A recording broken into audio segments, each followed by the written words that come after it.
Realmavris just resubscribed to the channel. Thanks for your continued support, Realmavris.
Good evening, everyone.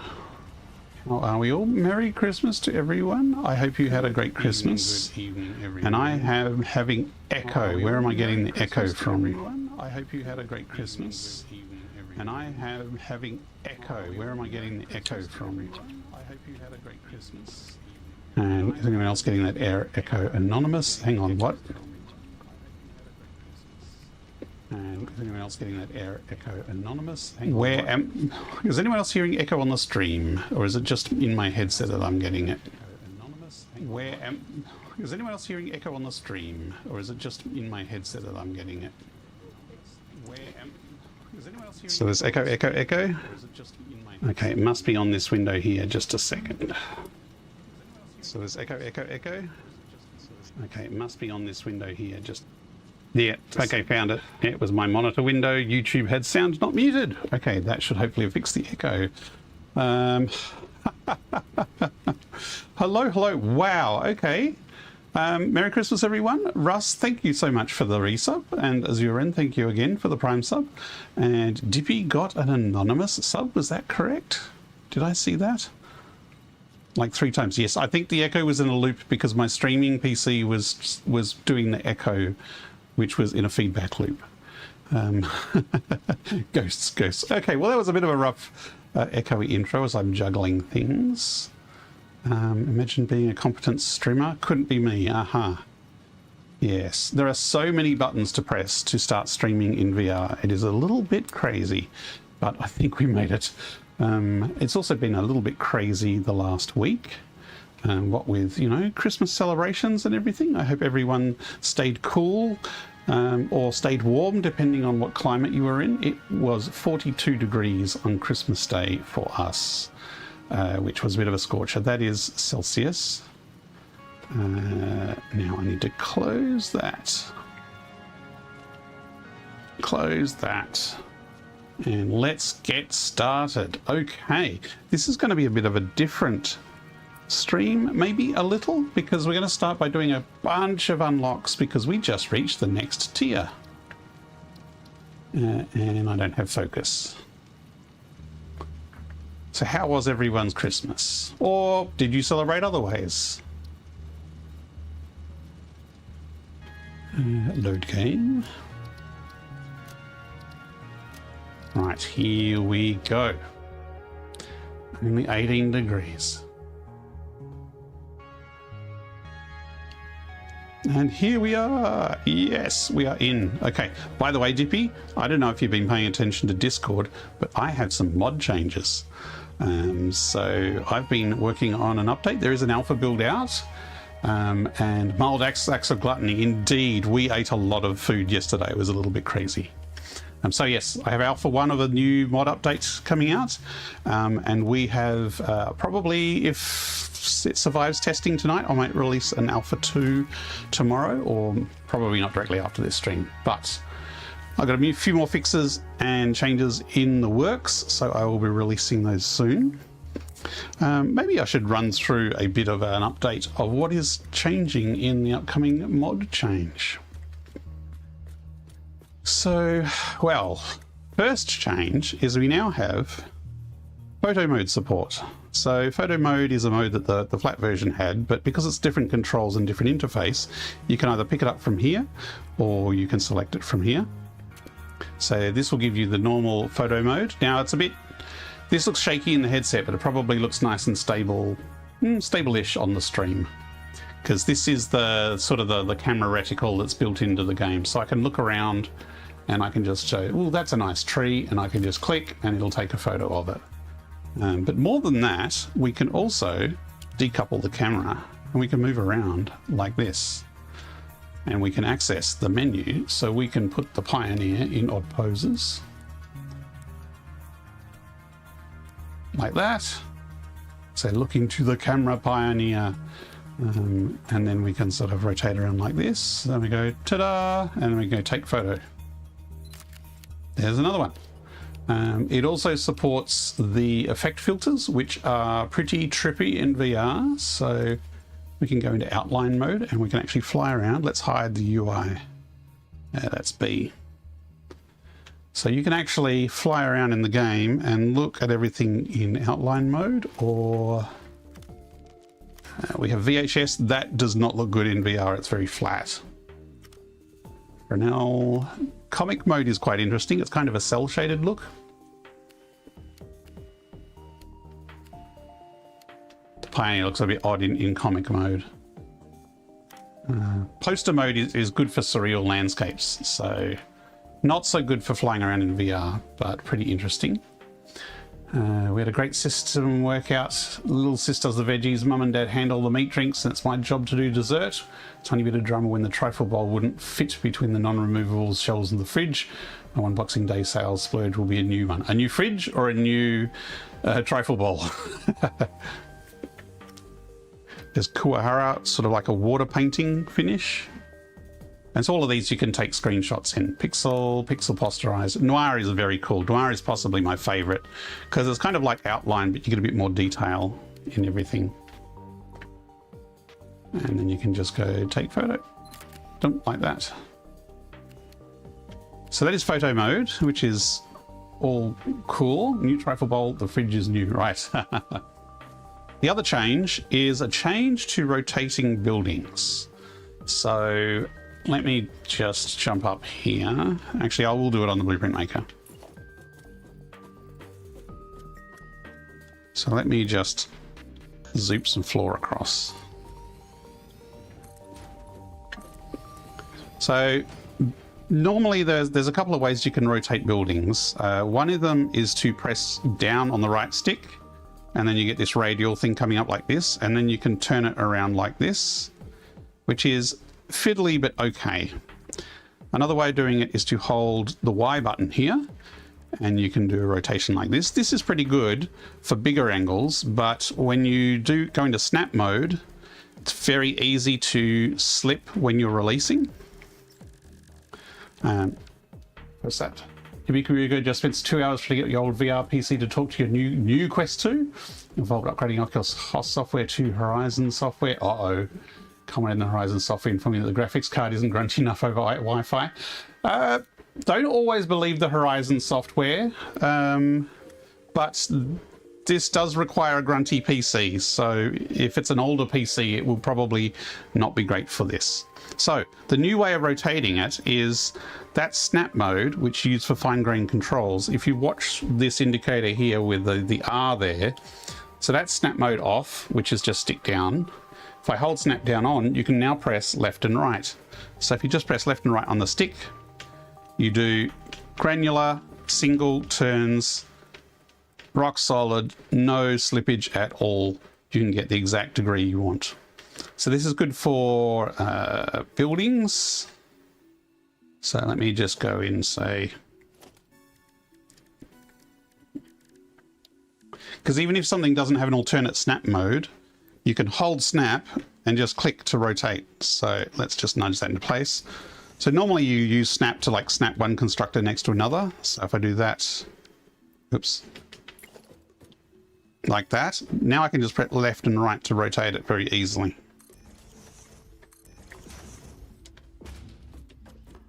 So I'm just holding snap here, and then I'm pressing left or right to rotate.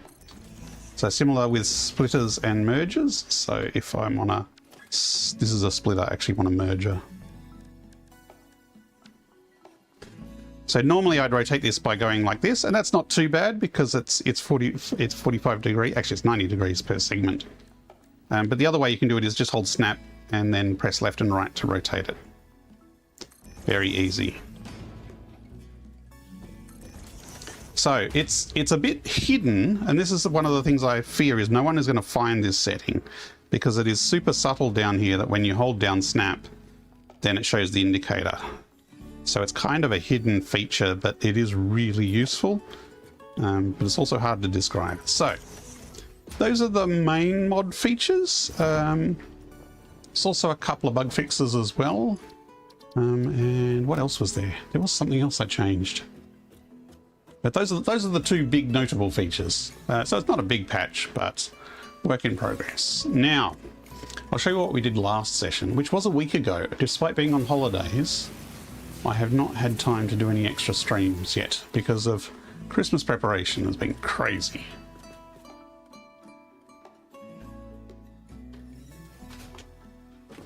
But in the last session, we finished off phase 2. And as a part of finishing off phase 2, we relocated our space elevator to a new location. It's no longer just plonked on the ground in the grassy fields. It is now in this nice little lake oasis over here. And since the last session, I did kind of do a little bit of tweaking. I actually rotated the elevator so it's lined up better with the 10-degree containers around the outside, and I built a different little platform here with the elevator, but this is where the new home for the elevator is, and we have lots of storage all the way around the edge that we will feed in building parts to. Indiewid, hello creator of this mod. Hello Indiewid, could you please tell me how the appearance is implemented? Press the P and R keys. How the appearance is implemented. I'm not sure what you mean. Press the P and R keys. Do you mean the appearance of the Pioneer or the appearance of the buildable?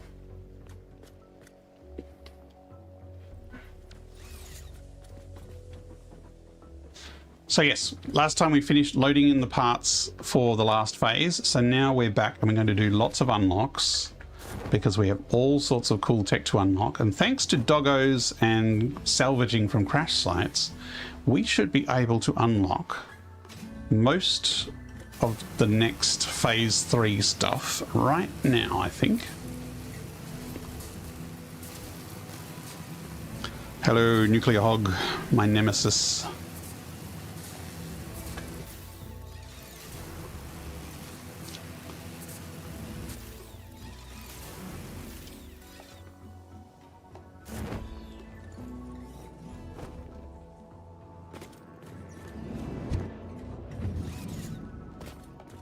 So let me show you what fun stuff we have. So we're now tier 3 now, which is phase 3, which is tier 5 and 6. So tier 2, we still haven't bothered with jump pads. And phase 4 is finished. Why was that glowing? I mean, a free third-person view. The third-person view is only in camera mode. So with the mod, this is a new update. It hasn't been released yet, but I've now added support for the camera mode. So you can switch to camera mode. Oh, look, it's remembered my settings. So let me just change off that filter. Okay, whoops. No filter. Actually, if I just go reset, it'll reset all settings. So this photo mode is now supported in VR, and in normal flat mode, there's a decoupled camera. So now I can press Y in VR, and then I can fly around in camera mode. Now it's not full fly. Why is my turn slow? That's interesting. And it is in alpha. But it is really good because you can go like, what if I want to get a close-up shot of a doggo? So you can fly down here. And he's not distracted by me or anything. And I can go, hello, doggo. And you can go, photo. Oh, this doggo over here. And then you just press Y to go back to normal mode again. So that's the new photo mode support. You can't play the game itself in third person as in running around so much. That's what you wanted to know. Thank you. Yes. Okay. So there is an alpha. So you can access the alpha and basically in the Satisfactory mod manager, if you go to the version, you will see, I think it's 1.0.3 alpha 1. You are able to manually select that now, and it will enable photo mode. And so basically you trigger it from the menu here. So there's either the little icon up here, or if you go under info, there's a photo icon there. So that takes you into the normal photo mode. So normally you're still running around as the Pioneer, but then you can press Y. All the hints are down the bottom there. So you can press Y, and then that puts you into decoupled camera. So yes, that is now supported. And again, it's the usual grip on the right to get back out of anything. And I should hopefully be releasing Alpha 2 tomorrow. Basically tonight, part of tonight is being a test session to see if the changes I made in the last couple of days are all working. So phase 3 is tier 5 and tier 6. And we have some fun stuff here. We have the jetpack. Yes, please. We have oil processing, which is kind of needed for what comes next, but this gives us plastics and rubber. And sort of the next factory we build will be a plastics and rubber factory. Logistics Mark IV will give us better belts, which is always useful. Fluid packaging, we kind of need this for diluted fuel alternate recipe now. Other than that, it's not essential, I don't think. Petroleum power, I'm going to try and hold off and avoid because it's the easy way and I might avoid it for now. And then later on we have industrial manufacturing, we have trains, we have signals, we have upgraded pipes, and we have the Blueprint Mark II. Now what I want to do today is I want to unlock almost all of this, the first 4 basically. I'll skip petroleum power, and I want to unlock trains and the Fix-It Blueprint Mark II. And the reason for this is I want to make a plastics factory that uses alternate recipes. So we're going to need some hard drive research. It's going to use hopefully the diluted fuel alternate recipe. So we need packaging for that. And the blueprint I want to make needs the Mark II blueprint. I can cram it onto a Mark I blueprint, but for the extra trimmings, I'll need the Mark II. So that's the plan. So let's get cracking.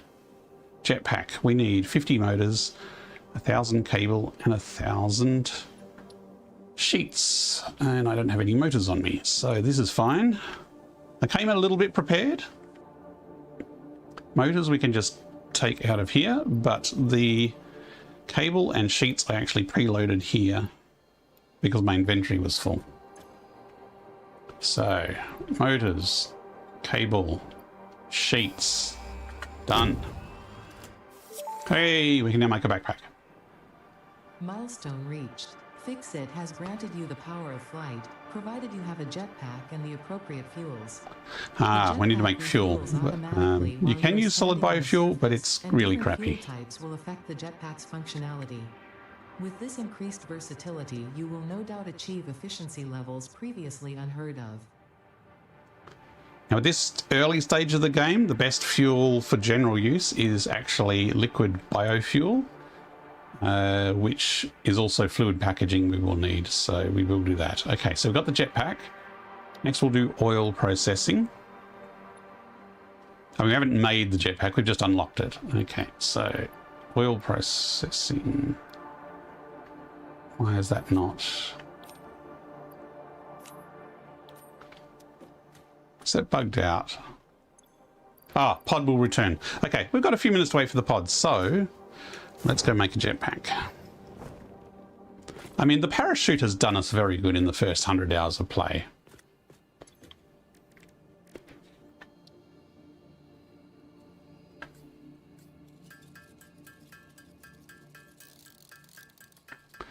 Okay, now, as I said, we've only got solid biofuel, which is a bit crappy, so I'm not actually going to wear the backpack yet, but it's there as an option.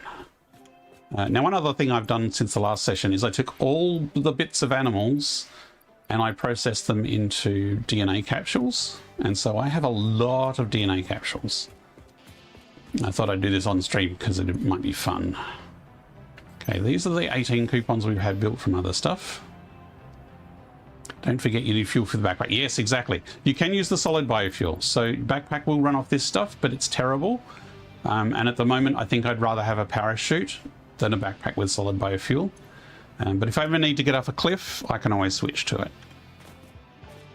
Okay, let's dump 1, 2, 3, 4, 5, 6, 7, 8, 9, 10. So 500 alien DNA capsules. Blam. That should give us a few coupons because I've only dropped a couple of DNA capsules in here, so this should shoot right up. You made a lot of liquid biofuel?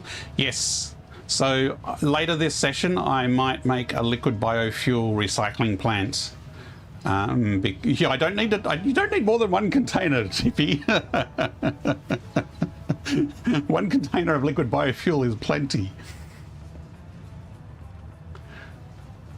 So yeah, I'll make that probably this stream, and because I'm not going to rush to normal fuel quite yet. Okay, we've got a nice spike there. How quickly is that going down? I probably have a really slow belt behind here, actually, because I made this ages ago.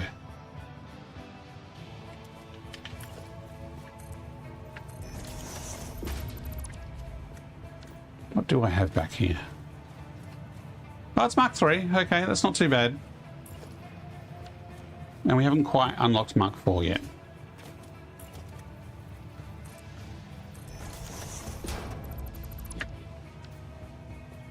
Did some sleeping. Yes, exactly. Oh, well, this is the thing. I've got my Slooper-matic here, and basically I've just been reconfiguring this for whatever I've needed. So whether it's slugs or...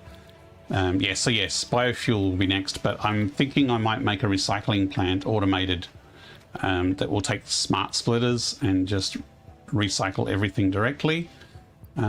Which, if I sloop it, it's going to take more sloops, but I have a few spare sloops and I'm not using them for anything else at the moment. 19 coupons and still rising.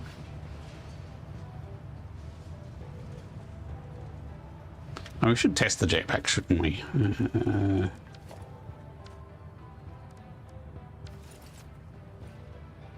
So it should just use... Hang on. Yeah, that doesn't get you very high.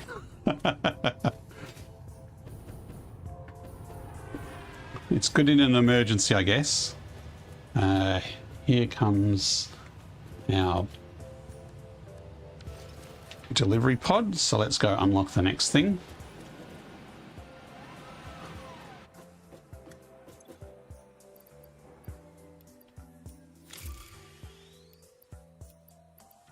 Not wasting any time here. I need another 50 motors, encased beams, and more pipes and sheets. Pipes, motors, encased beams, and copper sheets.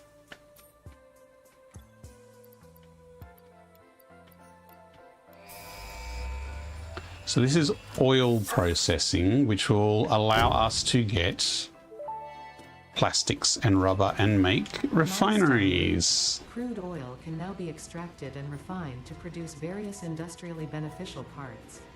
The byproducts of these processes will require careful management, but a capable pioneer such as yourself surely understands that. To Absolutely. improve efficiency, pipelines can now be optimized with valves to limit and balance their throughput. These were initially left out because Fixit did not want to overwhelm pioneers with complex pipeline management, but they have since been re-added after my impassioned defense of your capabilities. Thanks, Ada. I almost never use valves. So we can do a refinery, so we can technically make plastic, rubber, and fuel, but the default recipes are not great.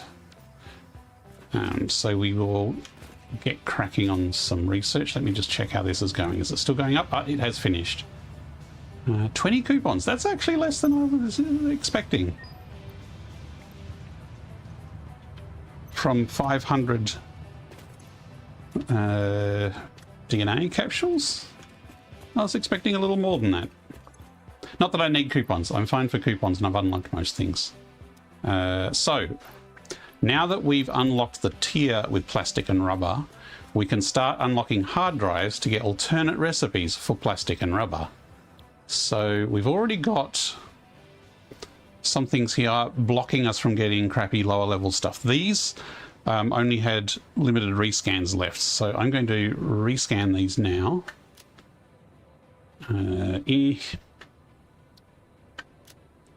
Diluted packaged fuel is one of the ones we need. Okay, that is good. Let's set the next hard drive going. Starting to play for the third time, promising myself not to cheat. I like the challenge of not cheating. Okay, so the hard drive is ticking away. How long have we got left on the dropship coming down? So the next one... probably conveyor belt Mark IV. Probably that's the next one we would want to do. And we need 400 frames, 300 beams, 200 rubber. Now, I already have tons of plastic and rubber thanks to dogs and crash sites, so we don't actually need to make any rubber yet. So 400 frames is going to take a little bit because they're only a stack of 50. So I'm going to pop over to the basics factory over there and just grab some frames by hand. Run with Rust me every time I start a new save file in The Sims. Yeah.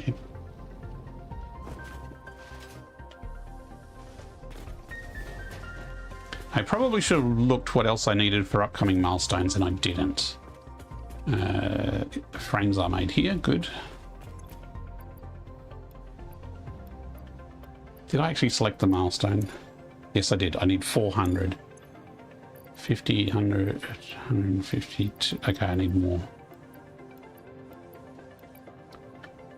I need 8 stacks. 1, 2, 3, 4, 5, 6, 7, 8. Yeah, definitely wouldn't have want to wait for the depot for this because the depot is slow and only has 3 stacks. I'm going to grab a few more stacks because we might need more. Anyone picked up anything good in the Steam sales? I picked up lots, Russ. No cheat mods, only quality of life. Yeah, I've seen your doggo farm, Dibby. That is scary. Like, there are so many doggos in Dippy's farm, I don't think he actually bothers naming them. And I don't see how you could actually get all the materials out of that many doggos. Got a voucher now. Well, as we said, Russ, there is always Satisfactory, I'm believing. Satisfactory is on sale currently. But I picked up some of the more recent VR games. I haven't picked up Surviving Mars yet. And I haven't picked up what was the award-winning one, the one, thanks Screws, thanks Scratch. The Midnight Walk is a VR game which is all claymation and it looks very cool, and it won the Game Awards Best VR Game, which, you know, as far as awards go, that's not too bad a winner. Auto names doggos, that's right, I remember that now. Yeah, Satisfactory is still a little pricey, even with a 30% off. But, you know, I've got nearly 2,500 hours in it, Russ. That's good value. 80 doggos. Oof. Oof. That's a frame rate hit, that is. 300 beams. Yes, I've got just enough. So I don't need a trip to the steel factory. And we need 200 rubber. So over here is my doggo and crash site loose chest. And so I have rubber, I have plastic, I have enough heavy modular frames to get the Mark II blueprint maker without needing to make any. So I can get that before manufacturing. So I think we can unlock everything we need with all the stuff we've got. Where's that ship? Debating about Rival Stars VR. For Rival Star VR horse racing? I think I've actually heard of that. Oh, it's another 3 minutes away. Okay, well, while that's doing that, and the hard drive's probably still got similar time left as well. Yeah, see, the hard drive's barely halfway through. I'm going to switch to the browser mode and I'm going to show you the... Okay, Quest is doing something I don't like. It's closing my web browser, which is not good when my stream control is inside it. Okay, I'm going to switch to browser and show you planning for plastics and rubber. So let me switch to that. Did that actually work? Yes, it did. Let me just take my headset off. Not sure you're the person for Satisfactory. That is fair. Like, I've seen some people get hooked hard on Satisfactory and some people resist it. Looking forward to Star Rupture game. Oh, I am so looking forward to Star Rupture. I so want to mod that game. Yes. Yes, it's definitely on my short list of things I'd like to mod. Okay, so this is one of the planning tools I use for planning out Satisfactory builds. It's called Satisfactory Logistics. And I'm going to press the wrong key on the wrong keyboard if I'm not careful. There we go. So this is the optimal plastics recipe that requires 4 alternate recipes.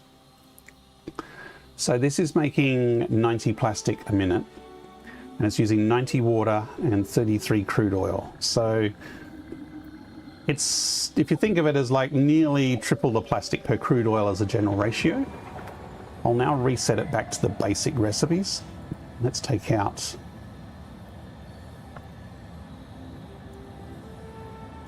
all the alternates.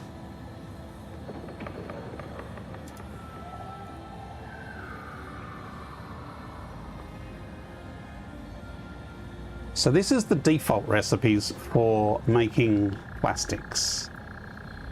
So to make 90 plastic a minute, I would need 180 minutes of crude oil, and I would need 4.5 refineries.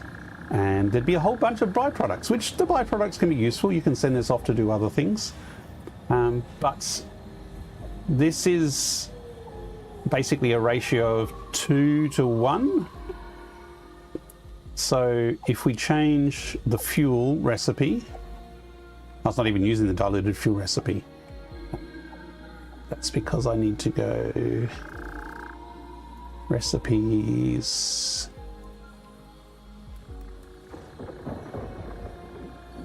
So heavy oil residue is a must-have.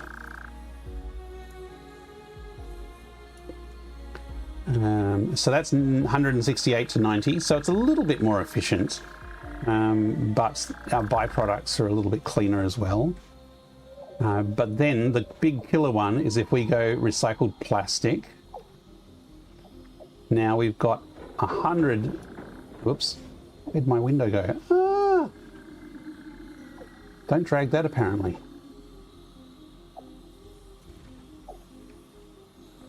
Reset layout. Where is my layout? Let me try reloading the page. Okay, there we go. 100 crude oil to 90 plastic, and this time we have much less byproducts. So we're still only using 2 alts here, recycled plastic and heavy oil, but the magic happens when you add in recycled rubber as well.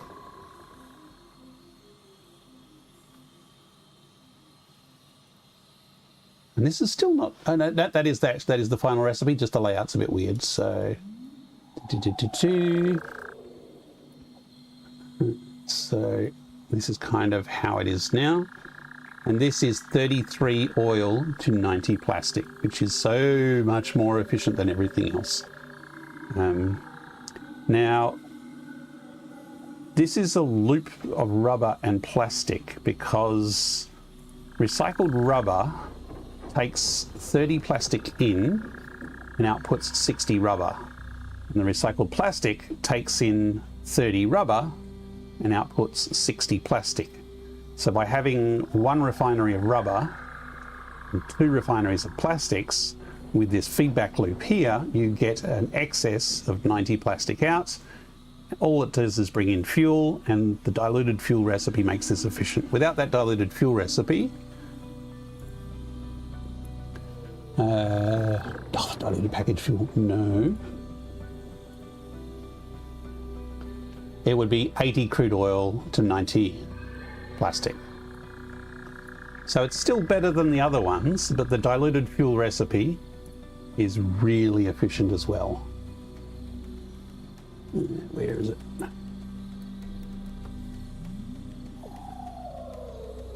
There's too many fuel recipes. There it is. So this is elegant and cool and super efficient, but we do need some excess water. But you know, water's pretty cheap and free. So I am planning on basically making a blueprint for this and a blueprint for this. Now, we don't have blenders yet, so we're not actually using the diluted fuel recipe. What we're going to be using is the diluted packaged fuel, because the alternate diluted fuel is actually not unlocked for much later. So this gets a little wonky in this tool. But yeah, it's just not too bad. So basically you need a loop here where you take water and you make diluted packaged fuel in the packaged water, and then you unpackage that and you've got fuel, and then the empty canisters go back, get packaged into water. So this little loop here is basically exactly the same as the blender recipe, but there's a loop of packaging. So this is basically one blueprint here. So one blueprint for the fuel and another blueprint for the plastic. And rubber is basically the opposite. So you just use 1 refinery for plastic, 2 refineries for rubber, and you get 90 rubber out. Easy. So that is the plan. We might get to starting those blueprints tonight. We'll see how we go for time. Okay. Let me put my headset back on and find my controller.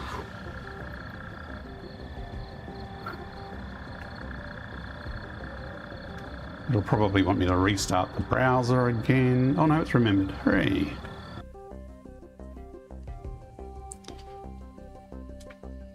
Yeah, normally I would start up with a stock plastic and rubber just to get things going, but I actually have a little bit of plastic and rubber stocked up to unlock things, so I don't need it. Has that hard drive finished?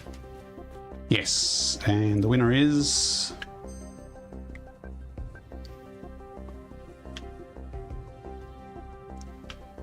I think this is the new one. Rubber concrete, yes, because rubber is in the recipe. This is terrible, so we'll leave that there and start the next one going.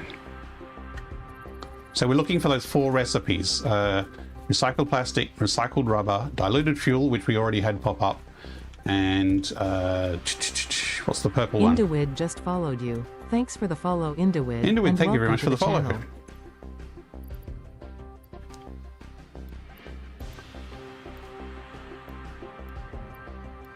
Channel. We're unlocking Mark IV belts, which will be very useful.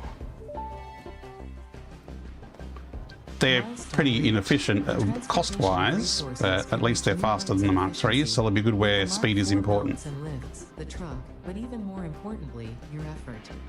Handling a large and complicated vehicle like the truck should come easy to a well-trained pioneer such as you. They are an obvious improvement over tractors concerning industrial purposes. Improvements for personal use were not measured. Okay, so we will need fluid packaging to get that diluted fuel loop, and I'm actually a little curious that it's given me the diluted fuel recipe when we haven't actually unlocked packaging. But this will be next, so we need 1,000 copper sheets, so we're probably going to have to go pick up some of those by hand. The rest should be easy. So steel beams, and actually, am I tracking it? Yes, I am. 200 plastic is downstairs.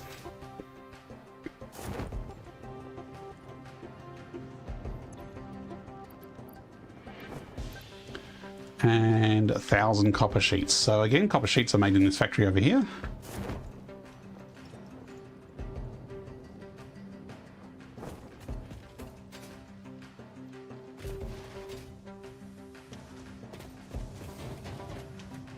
You know, maybe I should actually unlock the Blueprint Maker Mark II first. That way we can start building the blueprints while everything else is still going on. Because it's going to take us a while to unlock all the hard drives. Nerd Garage won't be able to stick around longer. Happy holidays. Thank you very much, Nerd Garage. Happy holidays. Hope you had a great Christmas or however you celebrate the holiday season. Hope you didn't eat too much, but ate lots of delicious food.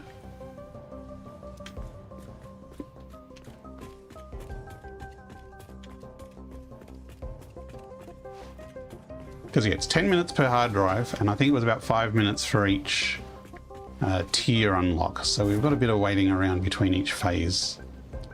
We don't have anything unlocked yet. Nope. So because each hard drive unlocks 2 things, it's better to not select something and just let it sit there. That way it takes both those 2 items out of the pool. If I selected all these, it would be really hard to get the next recipes I want because the other crappy recipes will keep coming up. And like diluted packaged fuel, I'm going to need this, but if I take that now, it's going to put this recipe back in the pool, which means we might accidentally get it in a new hard drive. Oh, excuse my cough.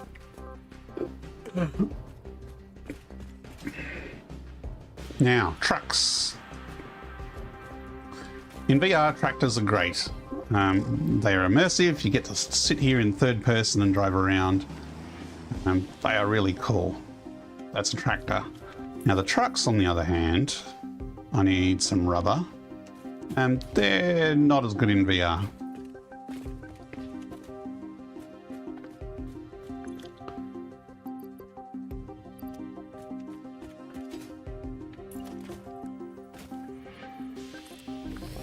So tractors have this much capacity, so it's 3 and a bit rows each of storage. Trucks have quite a bit more storage, nearly double storage. So if you're automating transport, a truck is going to be more efficient. But for driving them in VR, because this window here is black and solid black, you can't get inside and there's no cockpit. So it's actually... I mean, you can drive it, no problem, but it's not as cool as driving the tractor or the Explorer. Now, there is a mod called... what's it called? first-person vehicles, I think it's called, which makes the truck windows glass. And if you have that mod installed, you can drive the trucks from inside the truck cockpit. But it's a very flat design cockpit. Hey, it's back. So there's not a lot of detail in what you're doing there.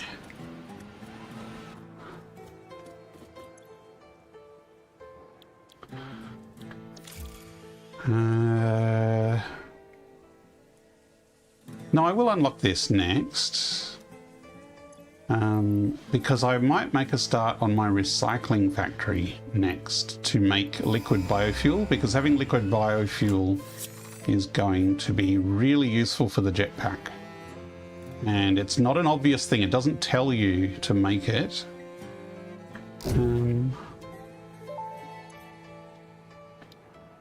Milestone reached. Avoid the embarrassment of placing liquids in your pockets only for them to spread across your suit.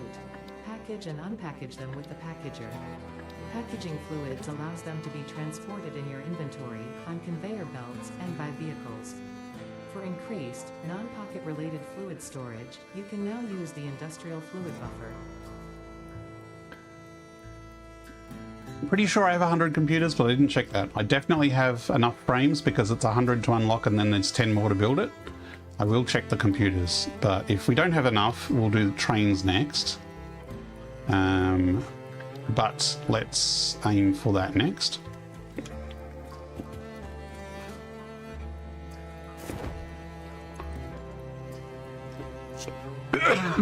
Sorry about the cough. Okay, yeah, I've got plenty of computers. Well, at least I've got enough computers to unlock it. If it costs more than 8 computers to build, though, I might have enough build to build it, which could be problematic. We'll see how we go. But while we're waiting, that hard drive is mostly done. I think I am actually going to remove the blueprint maker from up the top here. And I think I'm going to make a recycling facility up here.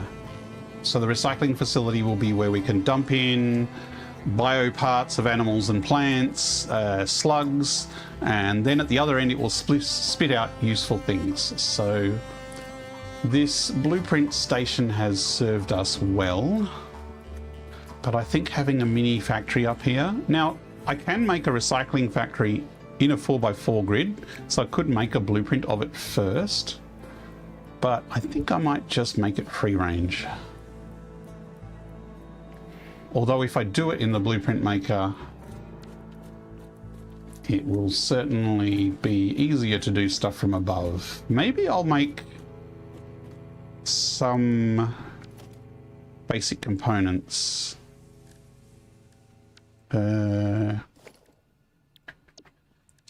What production blueprints do I have? I have a set of 3 constructors. Oh, that's right. I spaced them out. Oh, it's a vertical stack. Ooh. Okay, we could use that. That would be difficult to program them if we needed to change them, but that would look cooler from a distance if we have stacks and stacks of vertical constructors. Forgot I made those.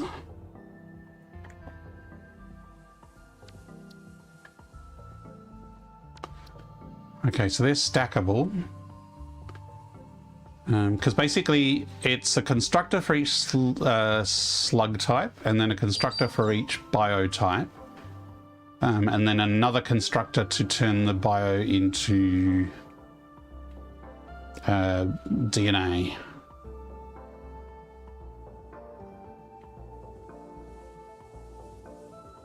It might be actually easier to start with this now and put smart splitters on it. It's going to be smart splitters on a vertical. That's going to be a bit ugly. Nah, let's get rid of this blueprint maker and I'm going to just wing it.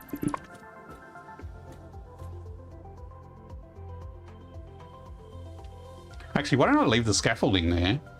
And I could just build the factory kind of around it, and then we'll delete the scaffolding when it gets in the way. And then if I change my mind in 5 minutes, we can put the scaffolding back again.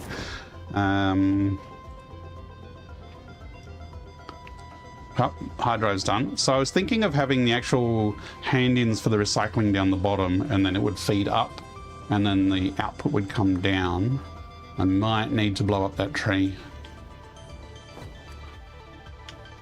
But it is a nice tree, and it does break up the area a bit.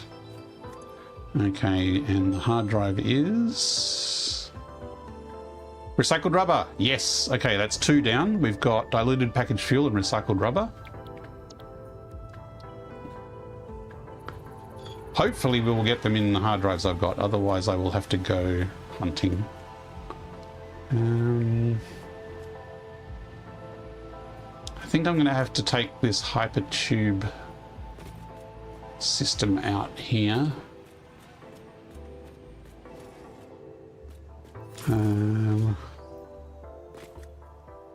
Oh, and the dropship came in. That's good timing.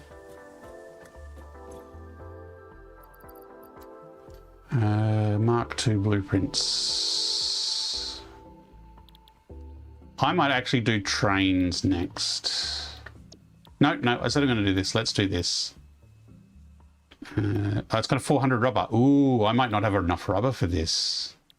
This might have to wait. That would be tragic. I might have to set up a basic rubber plant. Yeah, I'm not going to have enough rubber.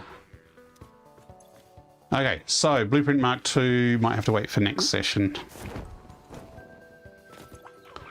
Oh, George has bought me plastic.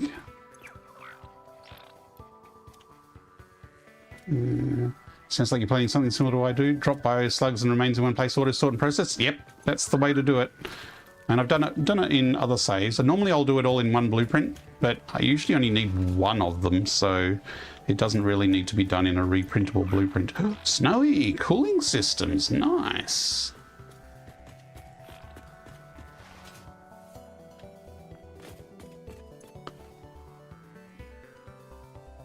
So maybe the Mark II blueprint maker was a bit ambitious. Incoming propaganda broadcast detected. Maybe we'll set up a basic rubber plant just to make enough rubber to unlock things. Although we may even need more computers, so I should probably check that before I get too far ahead. So let's go with the trains next. The trains I wanted to unlock now, just so I can start laying track, so to speak, and putting stations in places, because all the new factories are going to have train stations, and it's better to plan where your train station is going ahead of time. So we're going to need 250 motors. These are all steel factory items, and these are a lot of steel factory items. So it looks like we need a trip out to the steel factory. So let's do that. Sorry, I need a zip line.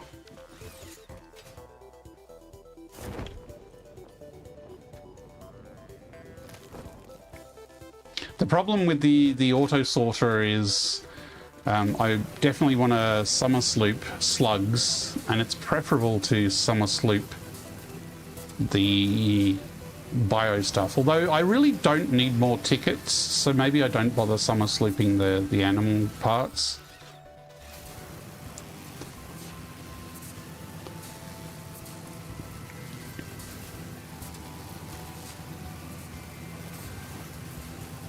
So here we have our steel factory on the left here.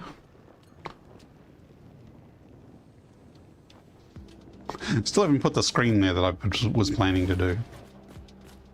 Okay, so we've got most of the beams. We need 1,000 pipes. 1, 2, 3, 4, 5.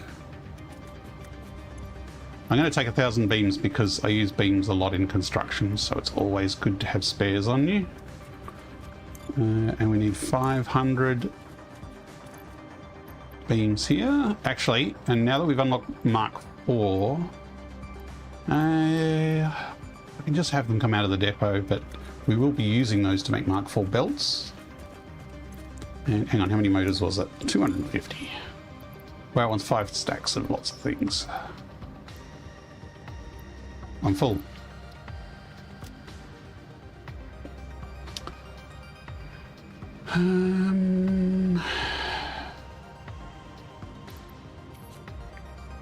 Yes, I know I've got screws there. Whenever I delete a stack of screws, suddenly I'll need an awesome shop out in the middle of nowhere. So that's why I've been keeping a pack of screws on me. And yes, I could put them in the depot, but I don't want don't want to paint the depot with screws that I'm only going to ever need once in a blue moon. Like, if you need screws and you're out and about, you can always handcraft them using a bench. But the only building that takes screws is the awesome shop, so it's not like you need them very often.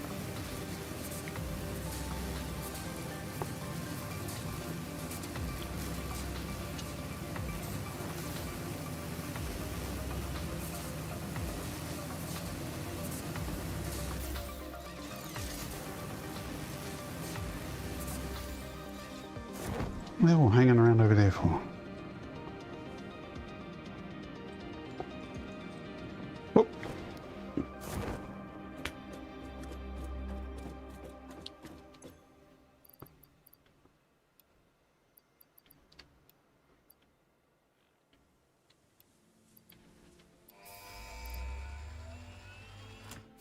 So tapping A will put a single stack in, holding A will then put as many as it can in. Trains are excellent for efficiently moving vast quantities of parts. Train logistics can be made more precise and complex with tools found in the railway signaling milestone. I listen to all my pioneers, often when they're not even aware of it. So due to popular demand, I have added a motivational message. Choo choo mother. Choo choo mother bleep. Right. We've nearly unlocked everything we're going to need for a while. Now, signaling does take computers, so probably won't worry about that yet. But again, I'm not doing a full network yet. It's just, it lets me build stations in new factories. Because I'm not going to do manufacturers yet. I need to get the plastics factory up first, but I do want to get this going. Which means I might need to look for computers at crash sites if I'm a bit short. You like trains? I like trains too. My last playthrough was a no trains playthrough, so I'm looking forward to making a nice big rail network again. Actually, what goes into a station? Plastic!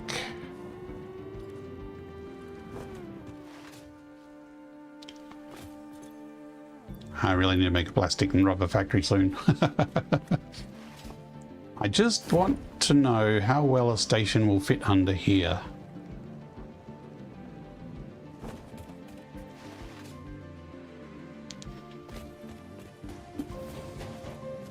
Because there's not a lot of room under here and stations are huge.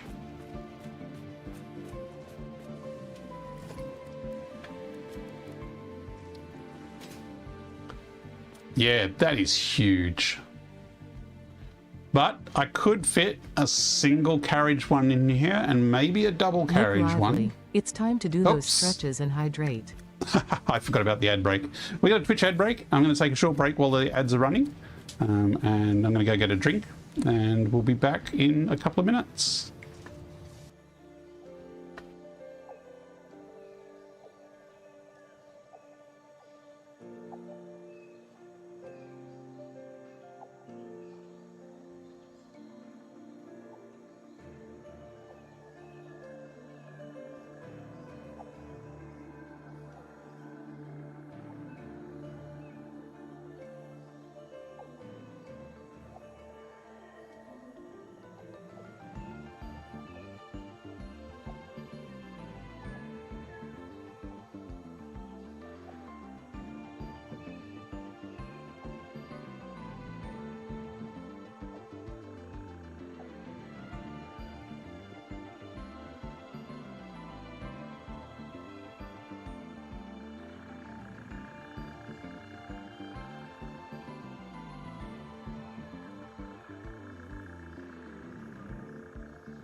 Okay, and we are back. So yes, we were trying to cram a train station in here. The alternative is I could put the station sort of down the side or down below. Like we do have a lot of space here. So we could have a hovering station sort of in this area here. Because I kind of like the open courtyard area at the moment. But that's a later thing. I just wanted to have the stations unlocked so I could start positioning them, and especially with the plastics and rubber factory, they're going to need stations under the bottom because eventually those factories will grow to have a quite high throughput of output of plastic and rubber.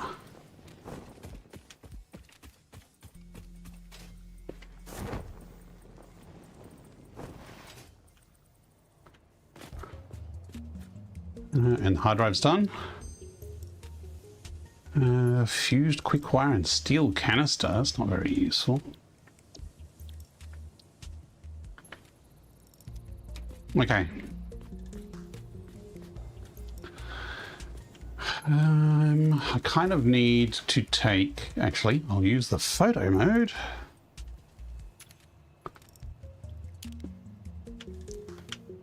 This design of a hypertube, I haven't blueprinted this yet. And I just wanted to keep a copy of it so I can refer to it later. Because this is basically like a factory floor lift. So if you hop in the bottom, you shoot out the top. But if you come from the top, you come out this side here and harmlessly hit the pole and fall to the ground rather than getting slammed into the ground, which would normally happen if you didn't have the junction in the way. So I will probably rebuild something similar here. But for the time being, I'm going to remove it.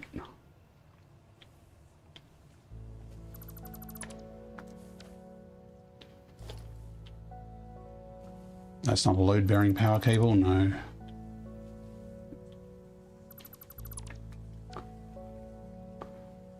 Okay. That tree is kind of not in a great position.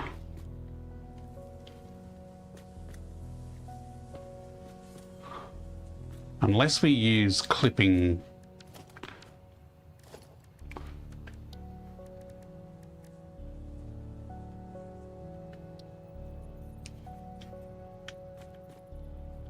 Actually, no, that's got to be input.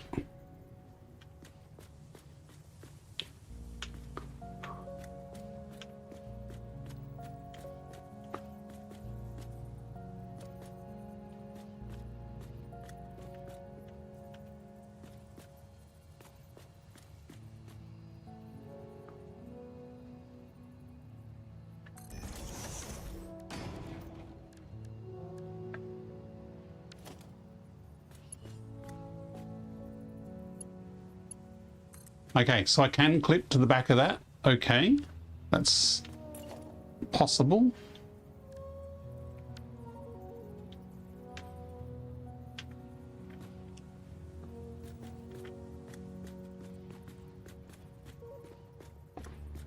The tree is clipping into it a little bit.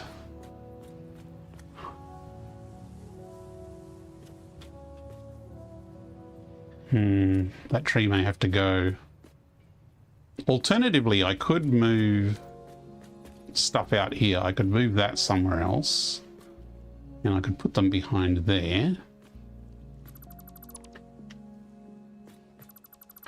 Because they can easily be shoved somewhere else. But this might be close to the hub. No, it's clear. So we could kind of put these here. But that's the output. Whoops.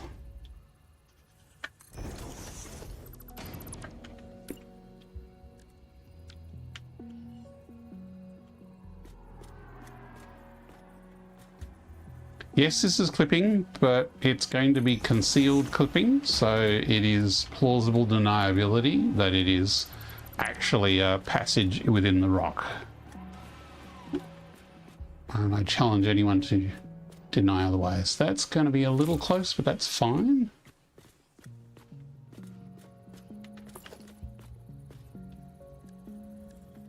That's right. Ah! What was that diagonal nudge? That's not good. Coffee stain, fix your crap. No, that's going down. What the... It's cursed. Okay, it's halfway through. Let's try and resample, see if we can... Okay, that's sane again.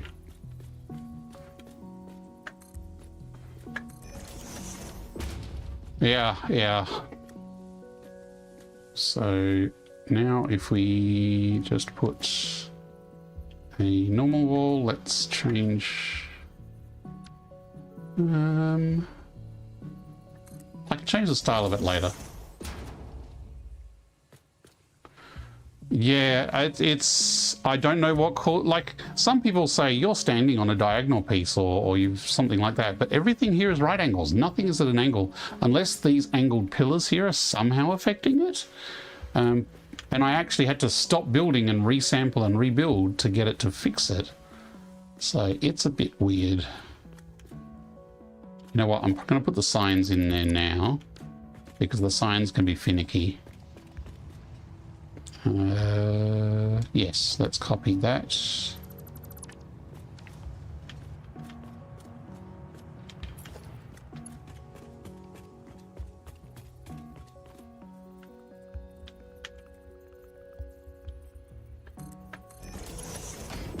Now you can't snap this sign to that, but you can snap a 2x2 to that position, and then the 2x3 you can snap to the bottom of that sign, and then you half meter nudge it back into position there,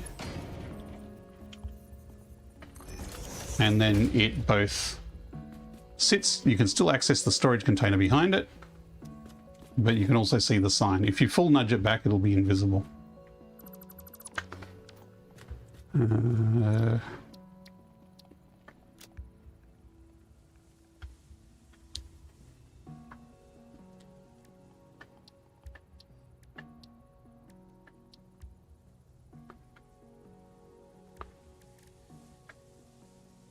don't know what symbol to have for the output.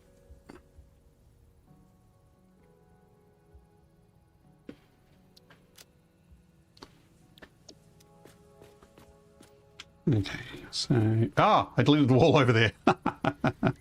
Okay,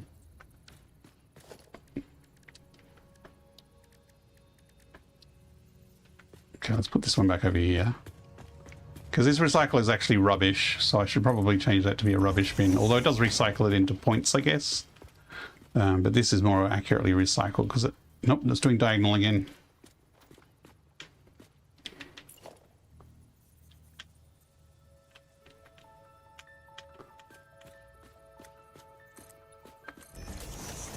Okay. Now I will run conveyors up the back, just so I can see where they come out at the top.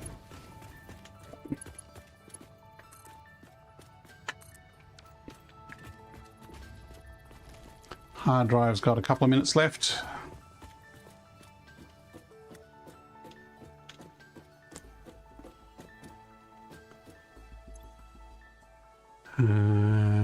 Yeah, not that. Someone took away my hypertube lift.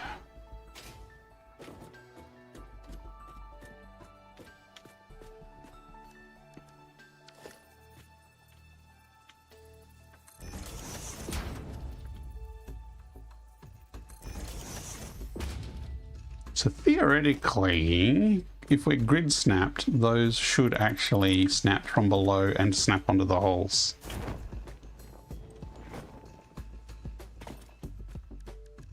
And you know what? We can actually use a Mark IV.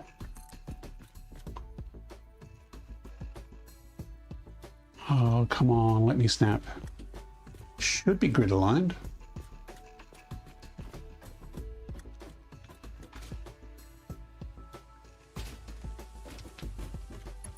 Yes, okay, it does. I think I might need to see it. Actually, can I do this from up here?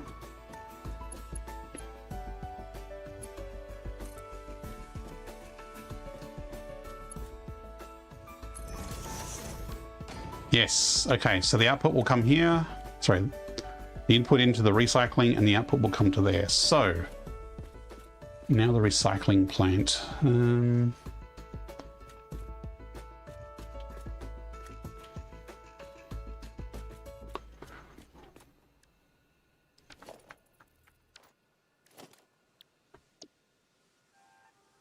Slug's the easiest because there's 3 of them. Where's that lined up? So it's lined up on the line. We really need a programmable splitter for this particular arrangement.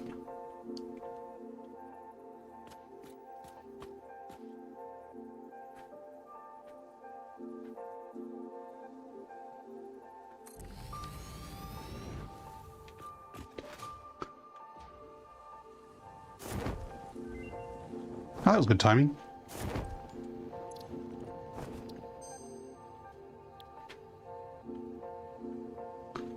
Pure copper is useful.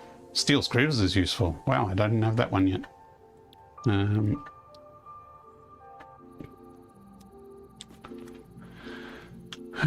Programmable splitter. Can we make those yet? I know it's late tech, but we might have spare parts to be able to do it. Oh, that would take up my frame. So if I did that, I wouldn't be able to get the Mark II blueprint. Okay, so we're not doing that. Which means probably just have to fudge it a bit to begin with.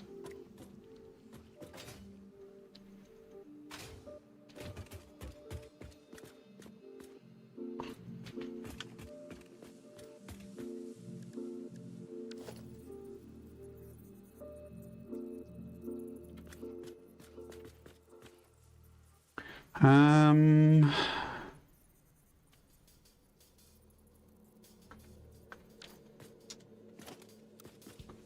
think if we're using a vertical lift, because vertical lifts are buggy as heck, we need it raised up.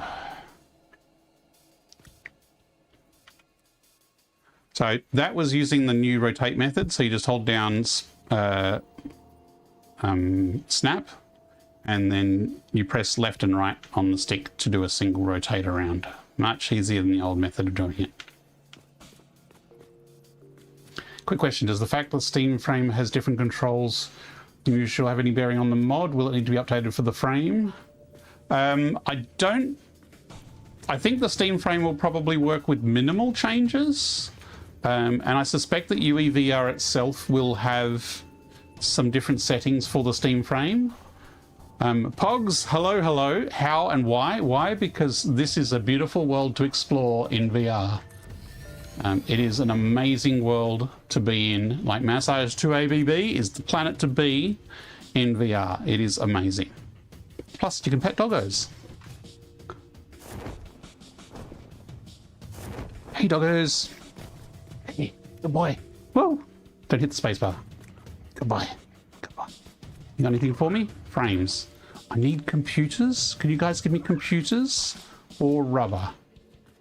Preferably computers is what I'm short of. So this is a mod for Satisfactory. It uses UEVR to switch into the VR mode, but then there's a game mod that handles all the custom VR. With a spider in VR, yes, because stingers in VR are an experience you have to go through at least once. So we have hands. We have custom panels for controlling. So on the left here we have information. We can access the map and search and codecs through here. We have access to our quick equipment bar here. We have our quick build menu here as well. We can also scan for resources here. But that's not the only way you can access these things. So you can long press the top button here to scan for resources. You can long press the button here to access your equipment. And you can long press the bottom one here to access your build menu. So there's a few different ways of accessing the different functionality.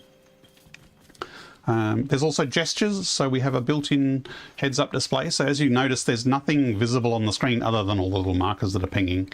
But I can turn on a heads-up display here to see the objectives and the compass. and that will also show sort of the map markers that are normally in the top of the screen view, but you can just turn that off if you don't want to see that and have a nice clear view. You can also toggle your flashlight, access your backpack reaching over your shoulder. So yeah,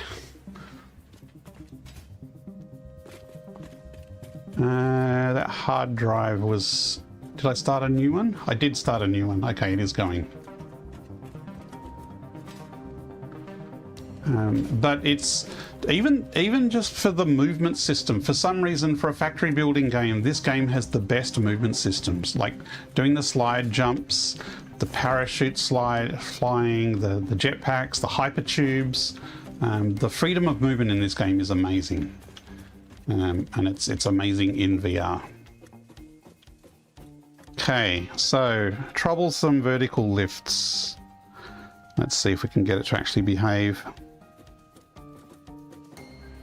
How is the ability to copy and paste factory settings implemented? That is one of the things that is not so great. You can copy buildings. Oops, just let me rotate this. If you copy a building, just middle click on the stick, so same as you middle click a mouse, that will copy a machine. And if now, since I think 1.1, if that machine is configured with a particular recipe, so if we say this is set up for Power Shard 2, then if we copy this and we build another one, that one will have the same settings. But to cut and paste settings, you have to come in here and you have to use these buttons. There's no hotkey. So one of the problems in VR is you're limited to certain buttons.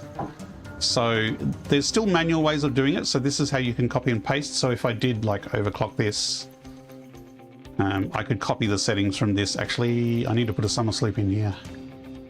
Copy, and then I could jump up to there to that one, and I could paste the settings in there. Satisfactory is your favorite game. Tried Factorio, but it was just too complicated for me, but I'm willing to learn it still. Yeah, I love the first person's perspective of Satisfactory, and the challenge of doing it in first person is part of the fun, I find. That needs to go higher. And then we need to put smart splitters. And we have run into the infamous half-meter bug. Oh no, it is actually lined. Sometimes splitters and mergers on vertical conveyors will be out by half a meter and there's no way to fix it. But these are actually playing nice today and lining up. Except this one down the bottom is going to be a pain in the butt, I can just tell. Oh, no, no, no, I got it. Wow, it actually worked.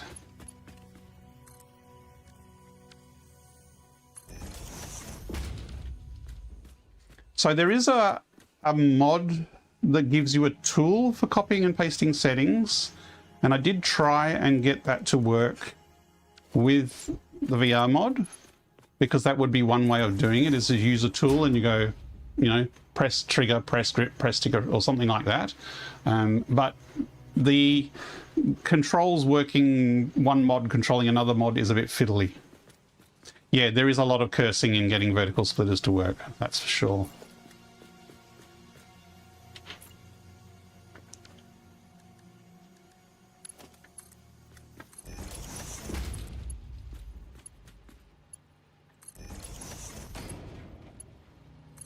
Now, I'm just going to go see if I've got any spare sloops, because I definitely want to sloop my slugs.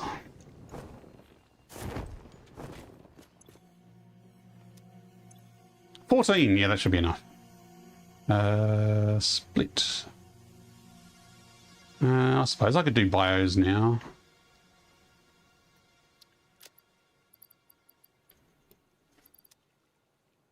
Haven't touched this game since launch. Ah, okay.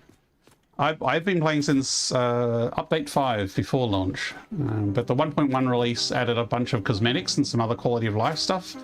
I'm not sure if vertical splitters is a quality of life or a torture device, though.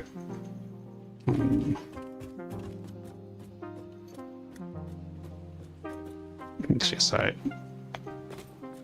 let's configure these up. Come on, let me configure it.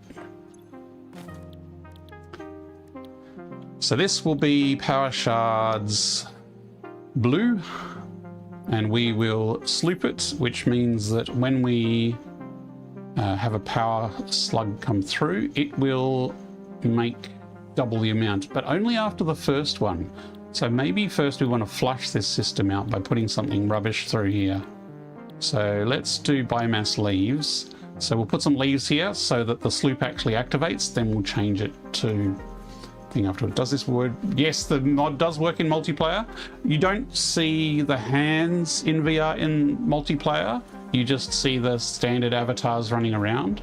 I would like to do like actually hands and things like that in multiplayer, but I have not had the time to do it yet. Now, which way is left and which way is right? This is confusing. What viewing angle do I have in the settings? The viewing angle in the settings shouldn't affect the VR view. It might affect the stream view. But I think I'm on 100 degrees, 90 to 100. When you change the recipe, the sloop resets and the first item is still not doubled. I found that I could change recipe and it did double because I use it all the time. I've got a sloop-o-matic down there and I change recipe all the time and it does keep that the sloop is active.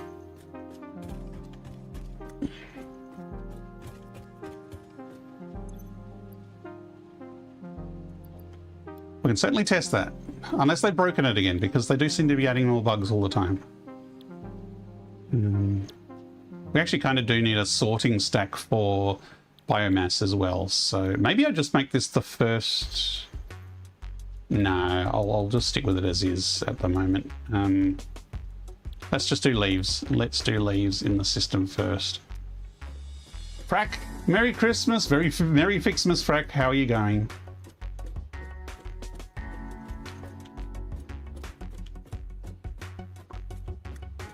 Did you have a good Christmas, Frack? Or however you celebrate the holidays? I do not need to overclock these.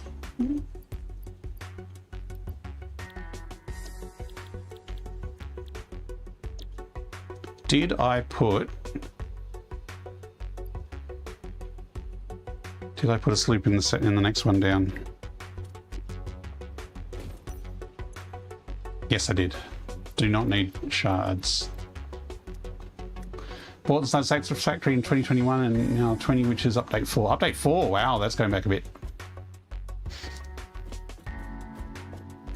Yeah, I got Satisfactory in a bundle, and I didn't play it for ages. And then I went, oh, what's this? And then got completely addicted to it. So I'm just going to do basic power first, just to get things up and running. Oh, that's already joined. P0GSS just followed you. Oh, thanks for the follow, folks. P0GSS. It is very addictive. For some people, like some people manage to resist getting addicted. I'm not sure how. It's certainly my type of game though. So those should actually be all powered now. Let's actually just chuck some leaves in and see what happens. Yeah, like I thought I had lots of playtime in things like Skyrim and Elite Dangerous and Warframe and things like that. But when I started playing Satisfactory, it's like, wow, did I spend lots of time in it. I slowed down a little bit. Heresy, it's not addiction, it's a lifestyle choice.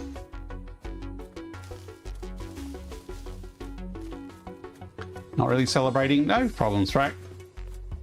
Do you get a little bit of time off work at least, Frack? Your head is full from the Switch till the next. Flat screen Satisfactory is cracked to me. VR is... We'll need to see if anyone stages an intervention. Yes. My first week of Satisfactory, I played 120 hours. Yeah, can't remember how much I played, but I found time in the day that I didn't know I had when I first started playing Satisfactory. Star Rupture. Yes. I've been in both playtests of Star Rupture. It is looking like a very interesting game.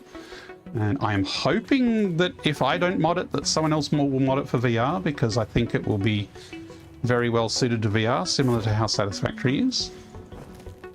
I found the building is simpler than Satisfactory. At least you can't get as creative.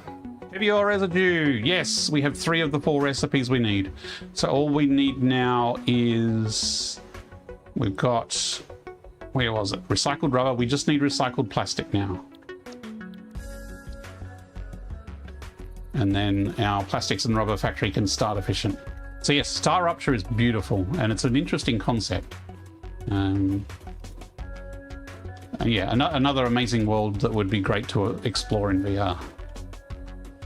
Maybe I should have a container up the top for letting people feed stuff in up the top rather than having to run down here all the time.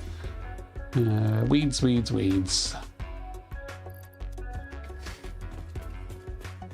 Yeah, Star Rupture hasn't hit early access yet. They've had 2 playtests that you had to sign up for, and the first playtest was just single player, and then recently they had a multiplayer playtest. Do inhalers work on a button push, or do you need to do some motion thing? So it is just a button push for inhalers.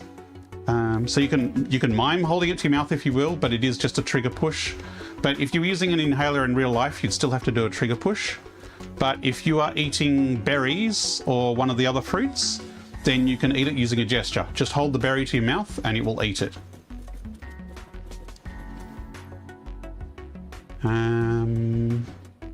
Okay, so the middle output is the top output. So which is left and which is right?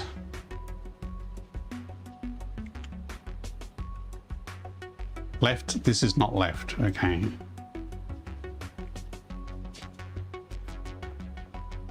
Oh, no, that's right. You actually have to close it before it takes effect. There we go, okay. You got 2 days off, time to tinker. 2 whole days. So there are some other gestures. So the Xenobasher, you can just press trigger to do the Xenobasher, but you can also do a gesture. Let me just lower my desk so I don't punch it. So you can swing it and poke it, and it will trigger. So you can just add it to the wish list, coming in 11 days. Yes, Star Rupture is out very soon. So yes, there are gestures for the melee weapons. You can eat the berries through a gesture. Zipline you can hold up, but technically you don't have to hold it into position. Okay, that one's going.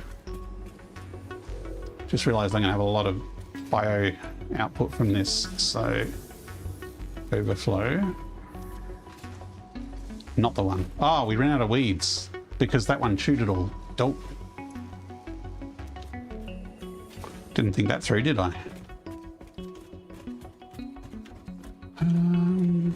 I did have a blueprint maker here, which is why this scaffolding is here. But I thought it would actually be useful to leave the scaffolding here while I run around, because this is a vertical build. And while I do have a jetpack, I don't have decent fuel for it yet.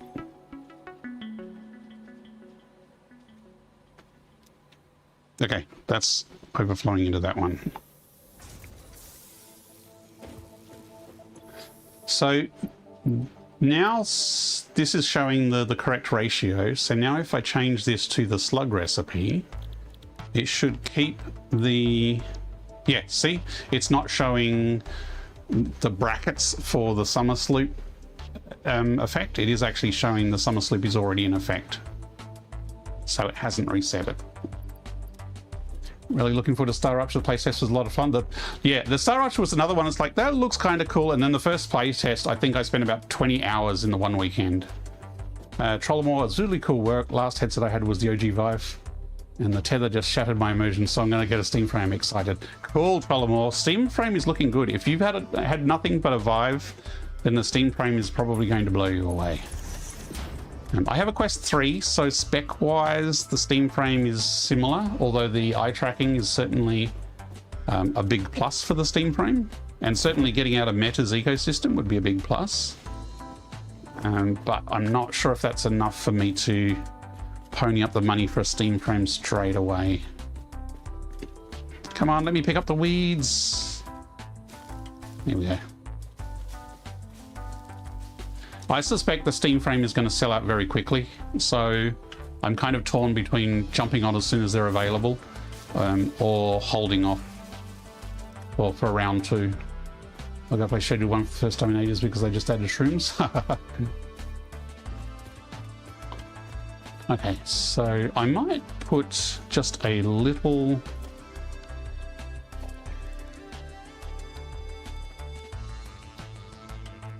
storage container here, because having a storage container here as a buffer is probably a good idea too. Come on, let me delete the conveyor belt. Thank you.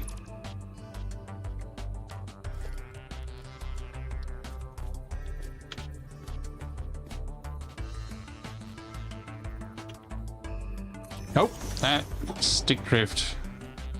Thanks, stick drift.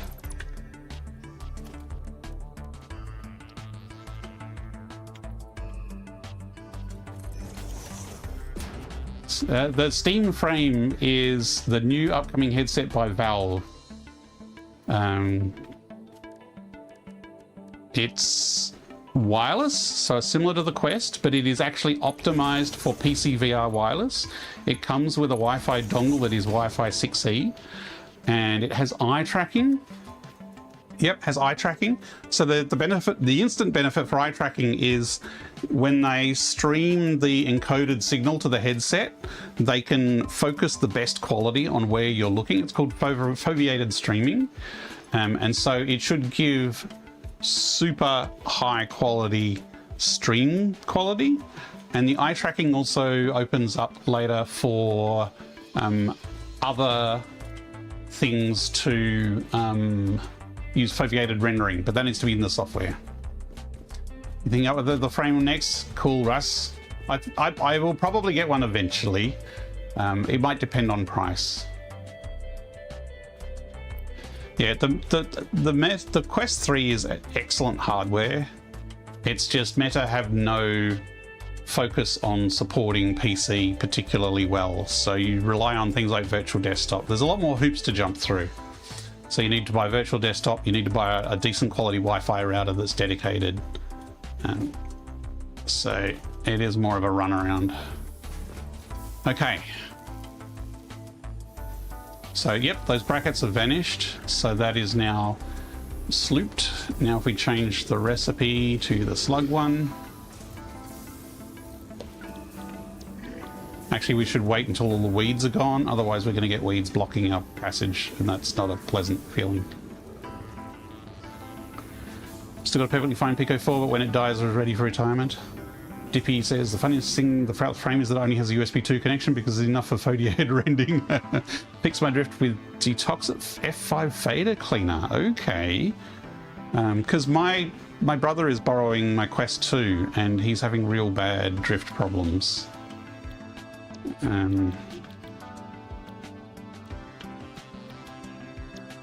So yes, certainly would be interested in getting a solution for the drift. I had to buy a replacement left controller, and I'm starting to get drift in my right controller now. But I have used these controllers a lot. I've certainly got my value out of them. Ah, crap! There's weeds here.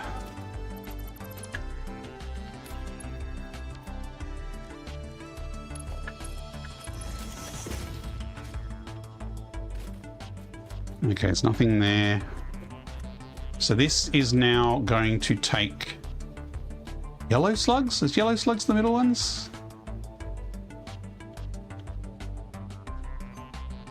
Should probably check. Yes.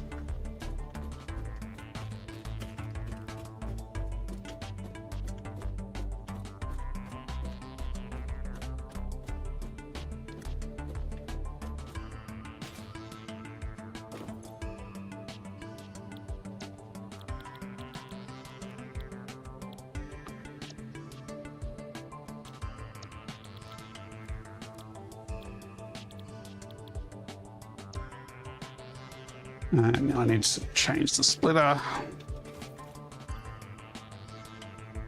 I love the tower bases, so compact and clean. Yeah, well, that's the thing. The vertical lifts are the new feature in 1.1.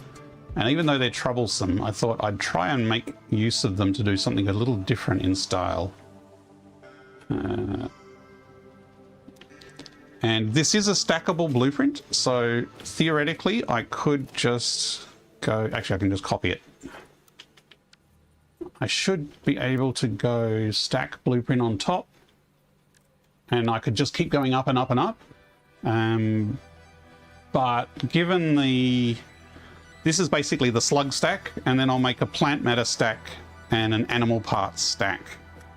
And so the plant matter stack will be higher, so we'll put that in the middle.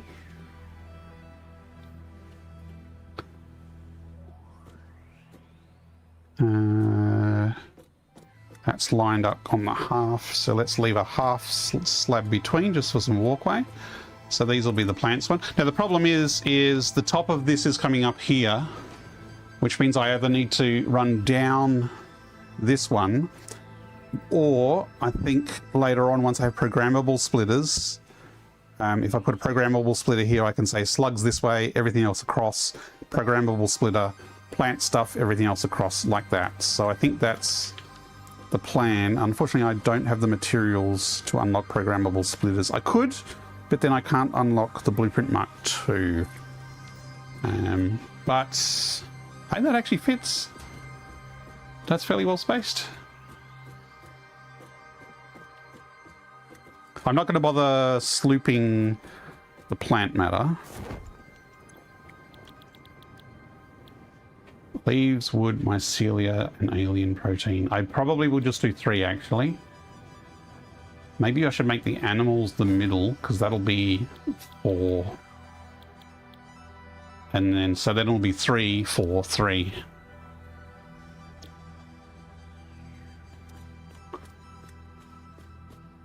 Did I do that? Oh, that is the right way around. Okay.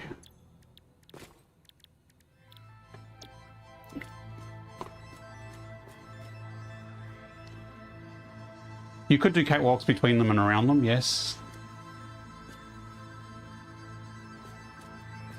I could actually do a separate catwalk, wrap blueprint or zigzag blueprint between them. So this one, we did hogs in here, so we'll do them in order. Now I could have the alien protein get turned straight into DNA and sunk straight away, but I might spit, I think I'm going to spit out the alien protein, and then maybe if you feed in more alien protein, like if you do it again, then it will get processed, because sometimes you want to use alien protein for other things. So this will be wood. You go play now. Good luck with the streaming game. Thanks very much. Good to have you here. And so this one is... Oops. This is animal bits. So we hatches here.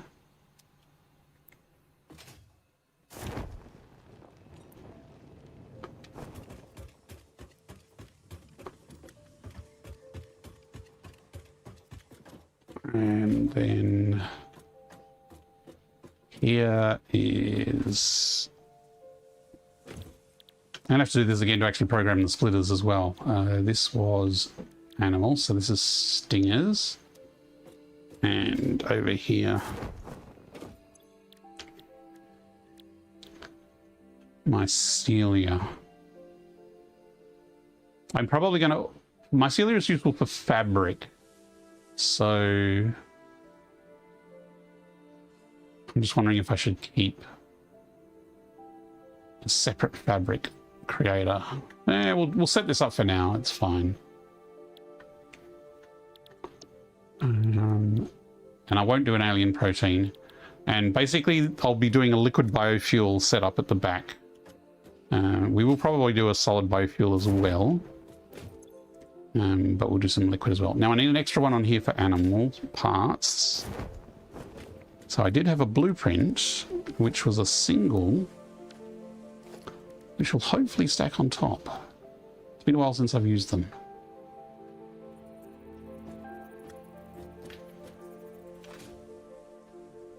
Ah, missed. Damn it.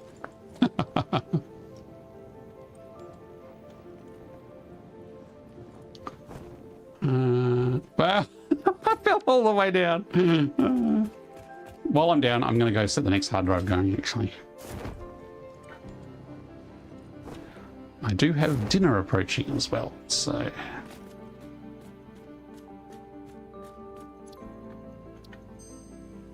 And the winner is... Oh, pure iron is useful, but so is that one. Oh, last hard drive. Ugh. I don't want to go hard drive hunting right now. I mean, I can re-roll some of the crap ones and try my luck.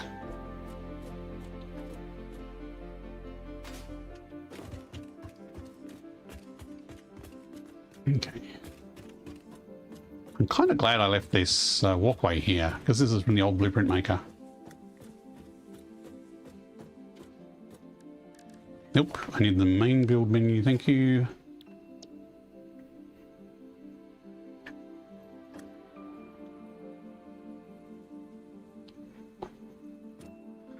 It looks like I should nudge it down a bit, which I probably...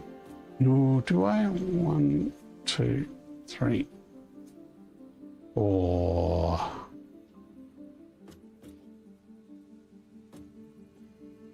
Yes, because the light from the conveyor lines up with the next one, so that's actually the height of the same. Will you find so many hard drives? I've been out hunting hard drives on the map. Is there a Christmas special on the menu today, or bolognese? Today we're having Christmas leftovers. Well, leftover salad, because we made a lot of salad last night, but also making up some fresh sausage rolls.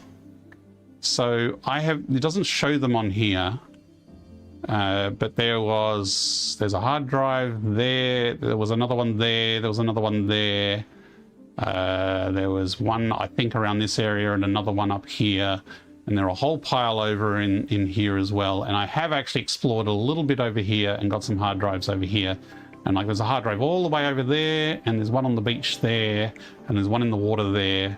So you do need to do some exploring. But there are enough hard drives to have every recipe unlocked, and then I think there's enough for 5 spare hard drives beyond that. So it is very possible to have every single alternate recipe, but you do need to go hunting for hard drives pretty proactively every now and again.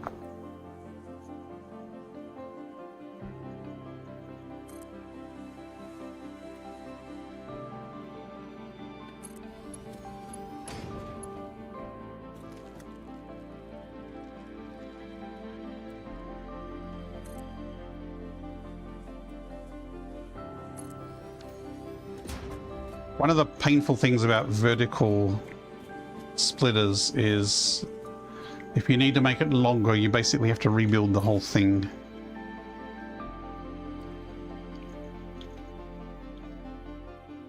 Now, is that left or is that right? Is there a difference? There is. Okay, one of those sides looked different. Yes, there's a white panel on one side. So if I make all the white panels the other way, they'll be consistent. I think that's the metal and that's the white. Yes, that's the white. So that's the metal.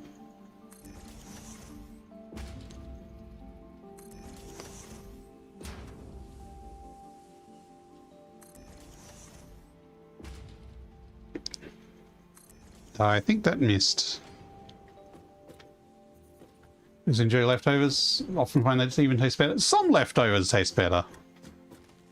A leftover curry or bolognese? Sure. Leftover salad you have to have it pretty quickly if you want it fresh. That didn't come in the right spot. And I didn't rotate the bun at the bottom, so I'm going to have to rebuild all of these. Problem is you can't lock these. If you lock it in place, it turns red, which is stupid. Which means if you build it in the wrong place...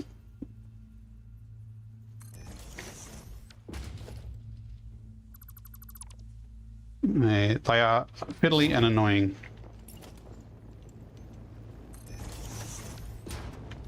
Yeah, that one's the wrong height.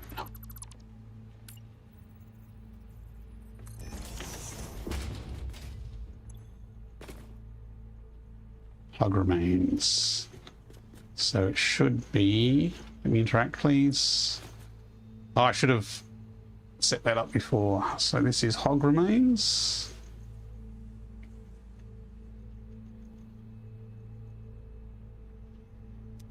I really need programmable splitters to make this work neatly.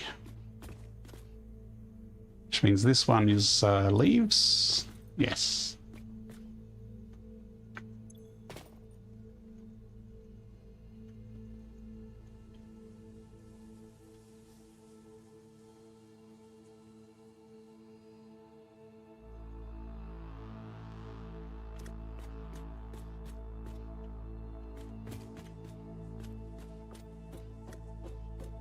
I might have to sacrifice my Blueprint Maker Mark II in order to get programmable splitters first.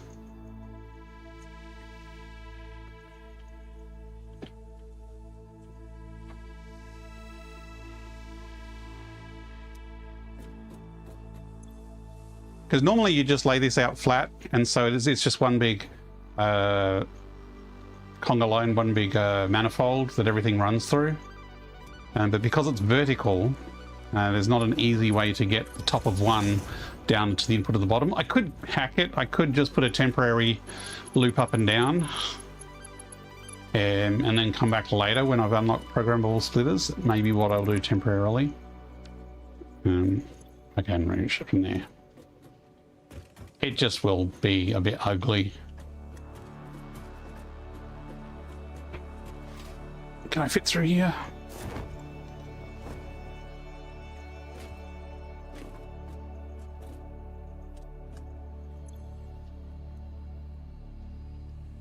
This was... Oh, what was it? Hatcher? Or was it Spitter? I think Spitter. No, it was Hatcher. Okay, cool.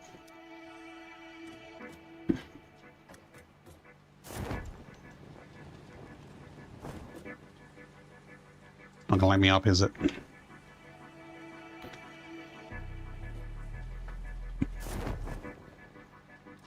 You know what? Probably a good use of the jetpack. Hey, jetpack flexibility. No, we've already done that one.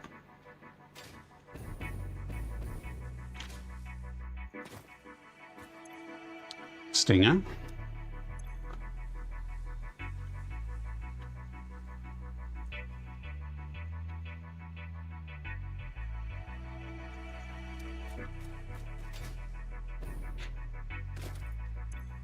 Mycelia.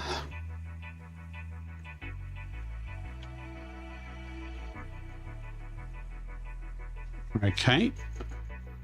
And that one there should be... Oh, we haven't programmed this one. Spitters.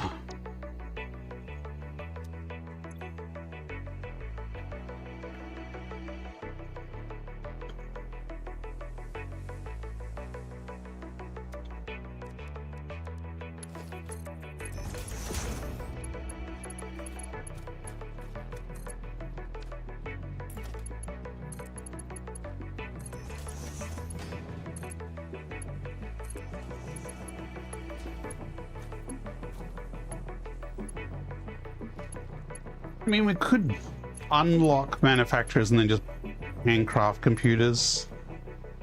It probably doesn't matter once we've got all the recipes we want for plastic, because that's the main thing I wanted to focus on, because they make such a huge difference.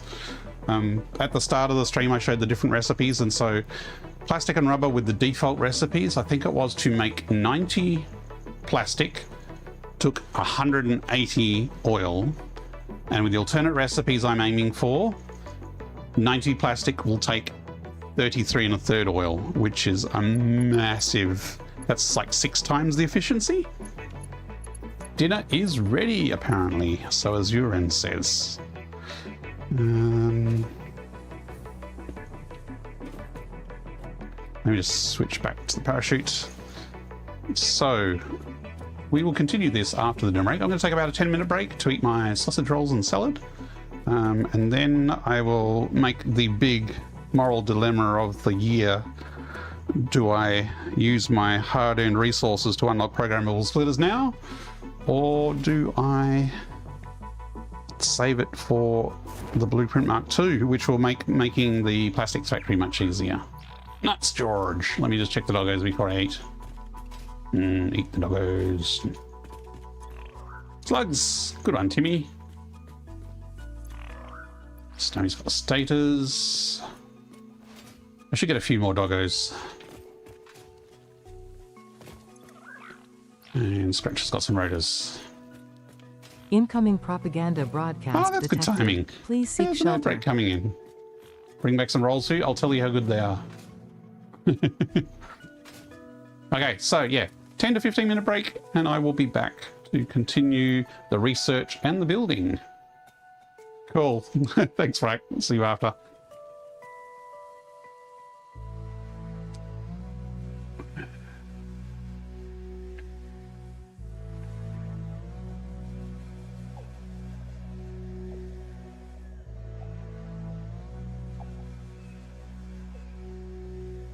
Look lively. It's time to do those stretches and hydrate.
I have it on record that Pobcac is an exemplary pioneer, and recommend that you check out their channel.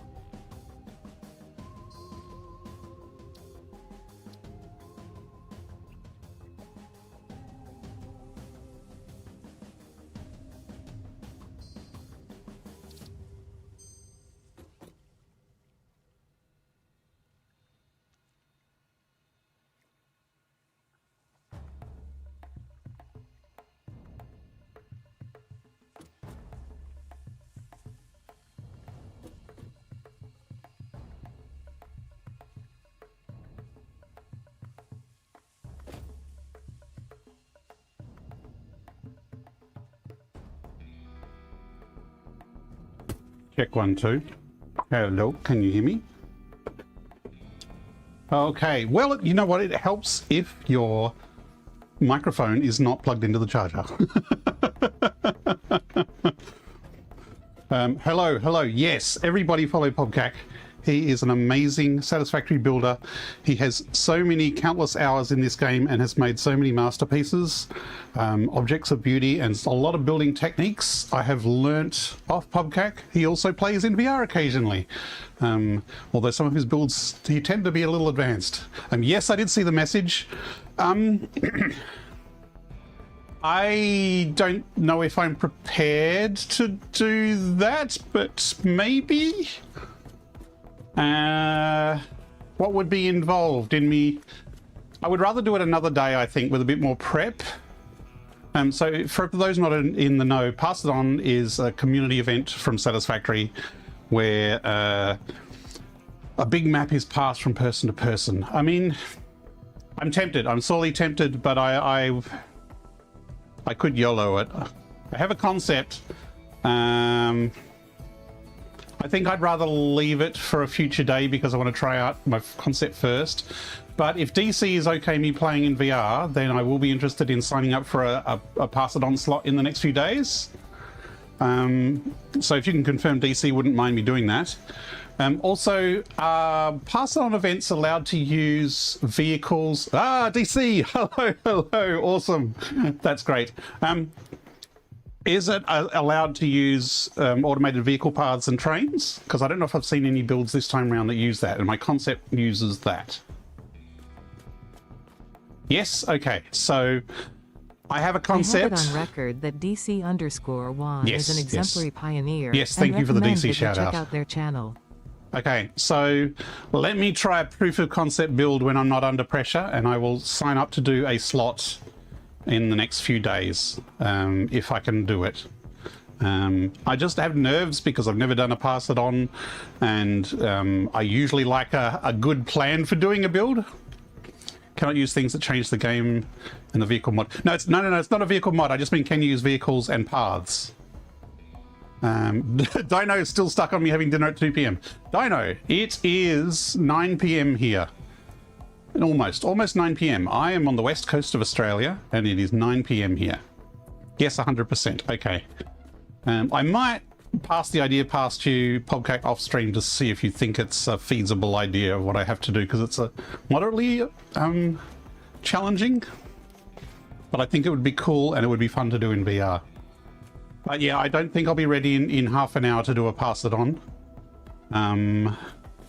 But yeah, I will try and get one done in the next few days because I'd love to do it. And now that I've survived Christmas, I have a bit more time to test things.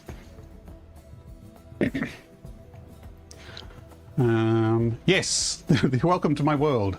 Any other bits of info you need for me at the moment? Please drop a follow if you haven't already.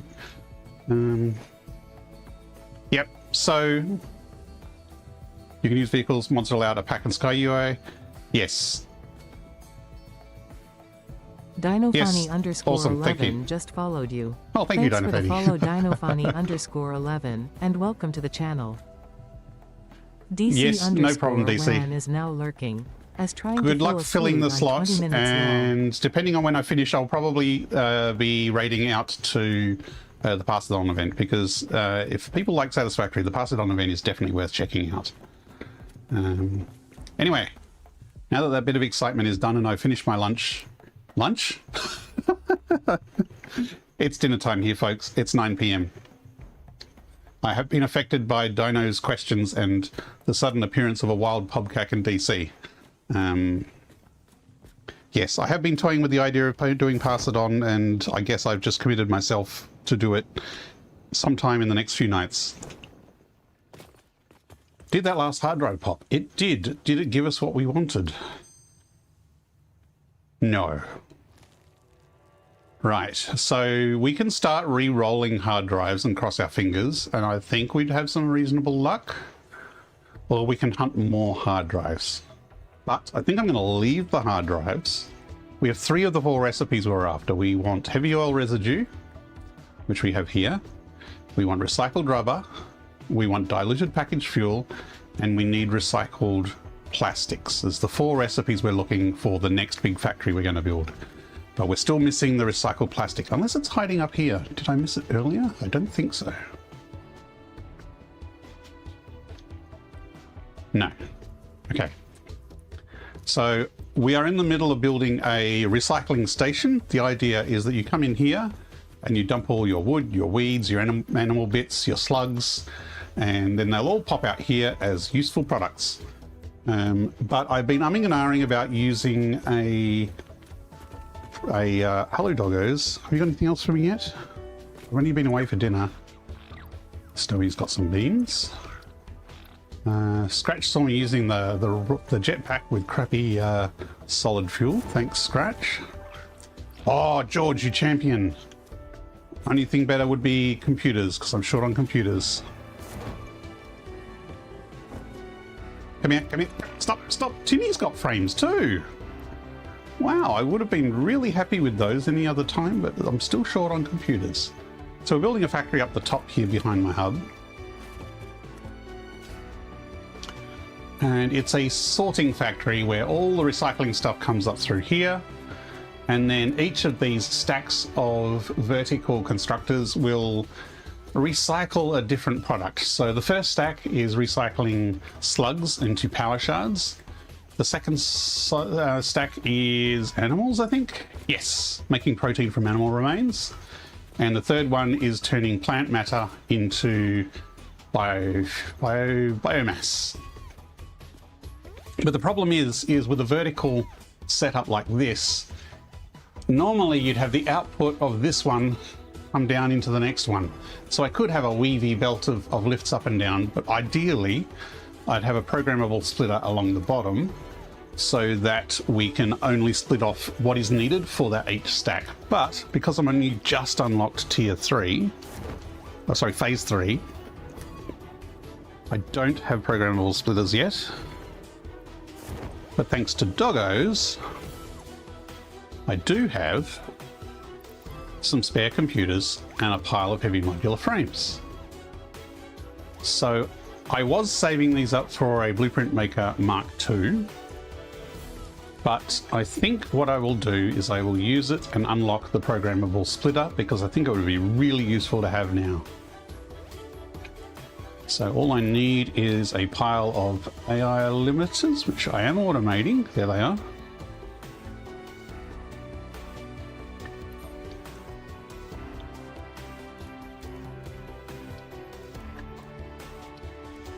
So this will mean that I cannot afford to unlock Blueprint Marks II at the moment, which means I'm probably going to have to manufacture some computers and pay maybe some heavy frames before I get there.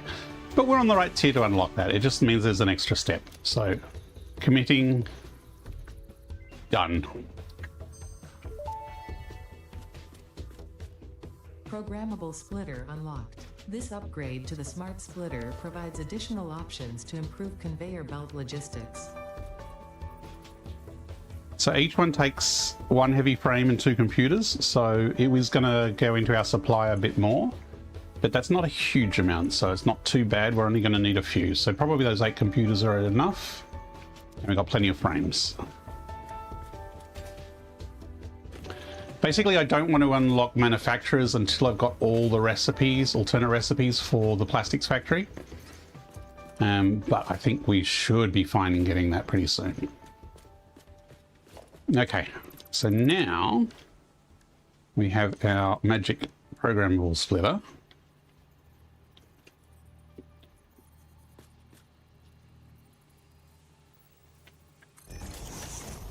probably will need to rebuild that, and hopefully it will let me.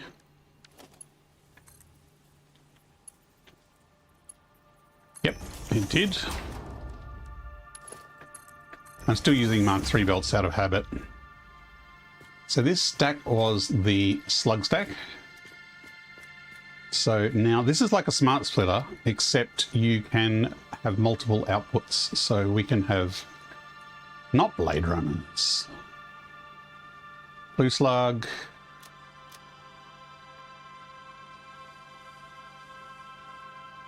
Where's purple slug? Where are you? There he is. Purple slug. And yellow slug.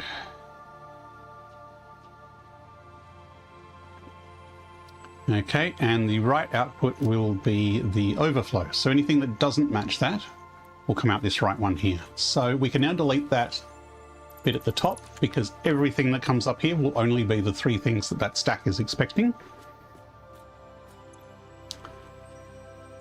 Now the overflow will come into another programmable splitter, except this one will be sideways. Hey Pobcac, are you watching currently?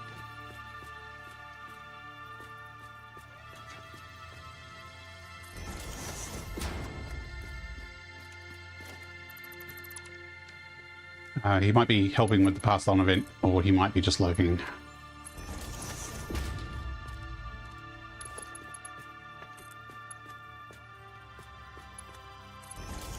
So in this one, the center will be the overflow, because it will go straight through. And the left output will be, this was animal parts, wasn't it? So we have, can't remember the names, hog remains. There's hatches and spitters and stingers.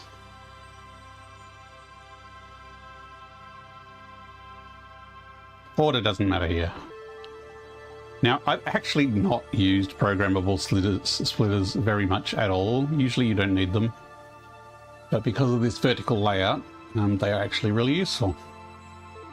How many can you add here? I thought this used to be limited to 4. I wonder if they improved them. Well, back in my day, I'm pretty sure they were limited to 4. Could be wrong. Maybe I just made an error all those years ago.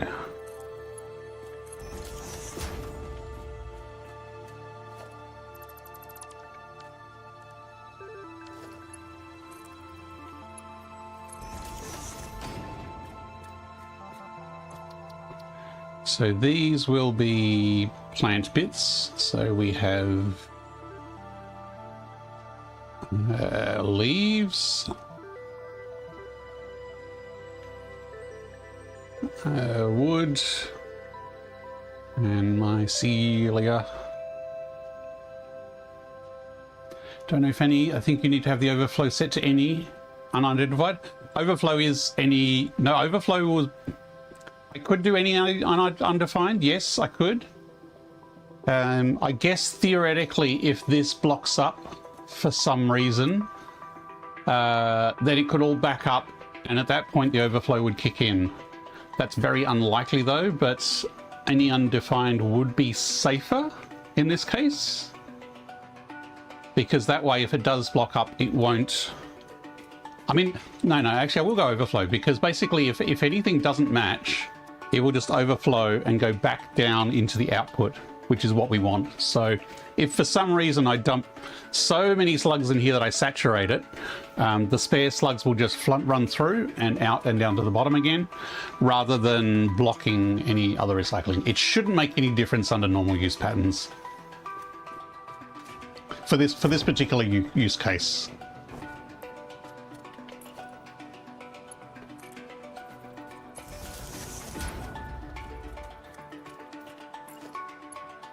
Again, just putting basic power here for now. I'll do neater power once I start thinking about walls and things like that.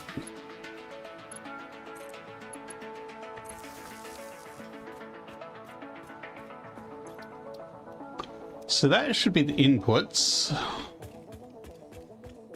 Now we have the outputs, which again are vertical, but they're mergers, and mergers might be the troublesome ones. Don't line up properly. Let's give it a go.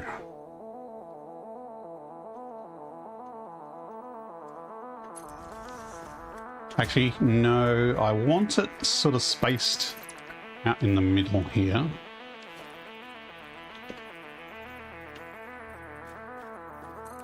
Which means we're going to need little mergers put at each one. So let's see if a merger fits.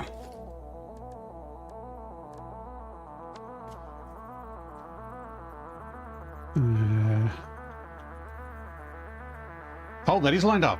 Maybe they fixed it. There have been some minor patches recently. So maybe they actually fixed it.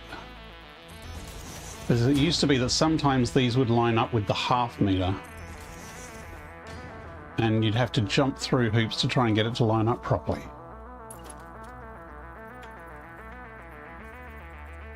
And I've just realized I built it backwards. Because this is an input and that's the output.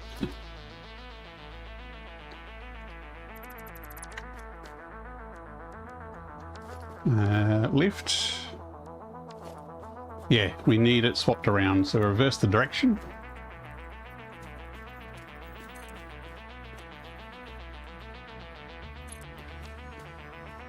Let's do all of these at once, actually.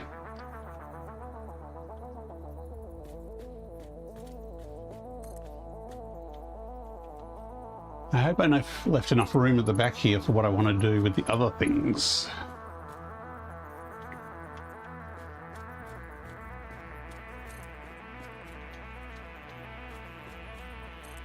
As I was saying earlier, I normally do this all in one crammed blueprint maker as a super compact block. But I don't need to build lots of them, so it doesn't make a lot of sense. So I can actually do a cleaner factory layout with a bit of space here, which I've been trying to do for this playthrough. I've been trying to not cram everything in. I don't even know if that's lined up or not.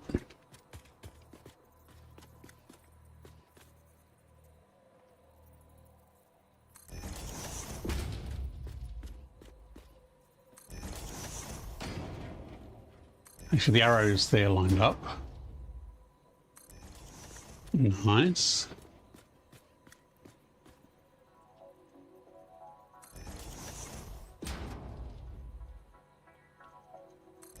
Ah, that moved. There's a thing you also can't lock into place here.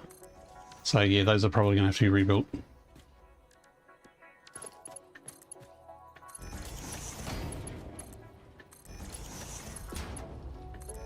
I can see green in the bottom of that one.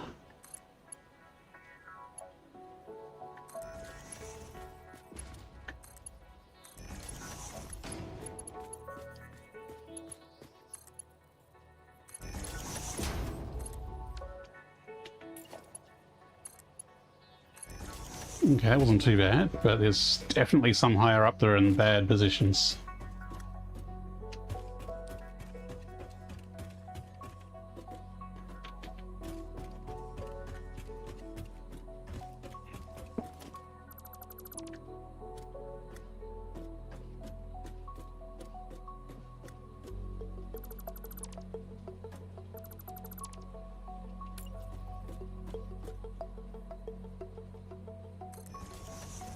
Much easier to get it from the side.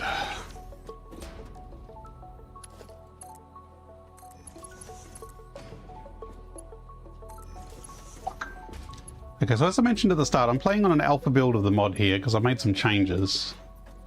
And one of the changes was a bug fix that I've noticed has actually made things worse. So maybe I won't have Alpha 2 out tomorrow morning. Or maybe I will. Let's see if I get time to give it some fixes some more. So the bug is, if you see, my cursor is floating above the panel there, even though my cursor isn't active. So normally the blue circle aims where you aim. and there was a bug where you move your hand away but the circle stays stuck to it, it doesn't hide it, and I thought I'd fixed it, but I've just made it worse apparently.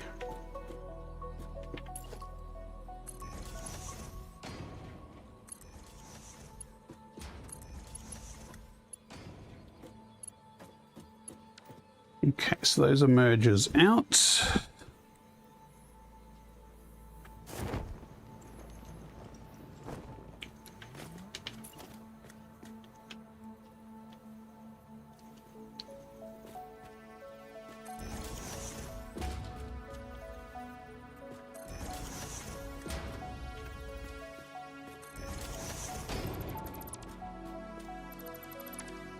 Unfortunately, building a splitter doesn't auto snap to a lift, so you have to rebuild the lift if you build the lift first.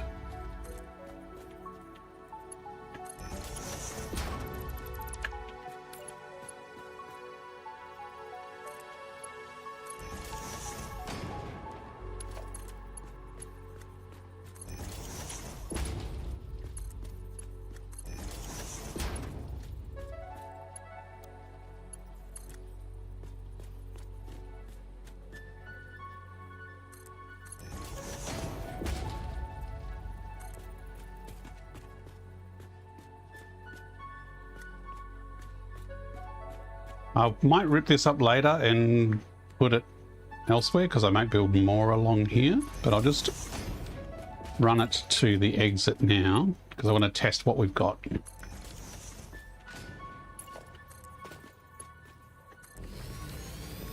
So we'll also need, actually what we need is a merger. That's not a merger.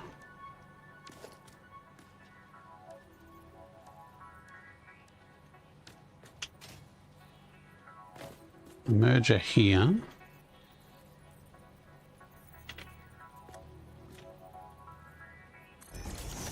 So again, any overflow will just get spat out back down the bottom again. None of this is going to automatically go to the sink, so we've got a separate rubbish sink for things that are being disposed of there. So this is a closed system. Stuff might accidentally get recycled, but nothing will accidentally get deleted. And I've just noticed the power of the top one has not been wired up because that was an additional one added on. So theoretically, that is a basic slugs to shards, animal to protein, and plants to biomass recycler.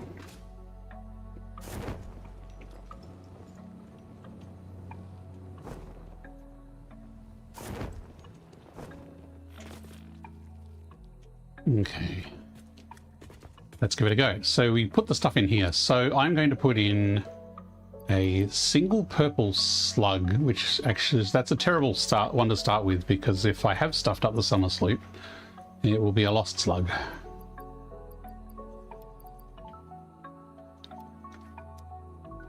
So let's put in one blue slug.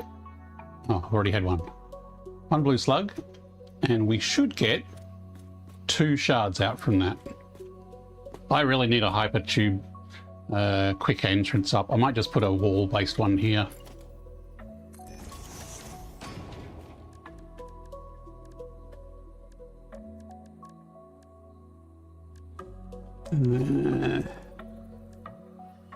Not a wall support, a wall hole, there it is.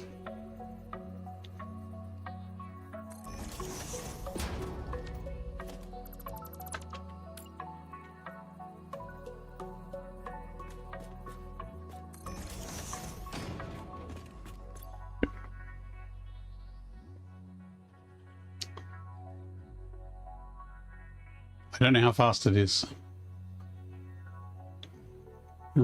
I don't have any animal bits. This is the problem with recycling animals. Let's try some weeds. Let's chuck some. No, leaves don't go in there. Leaves go in this side. The leaves should come out as biomass.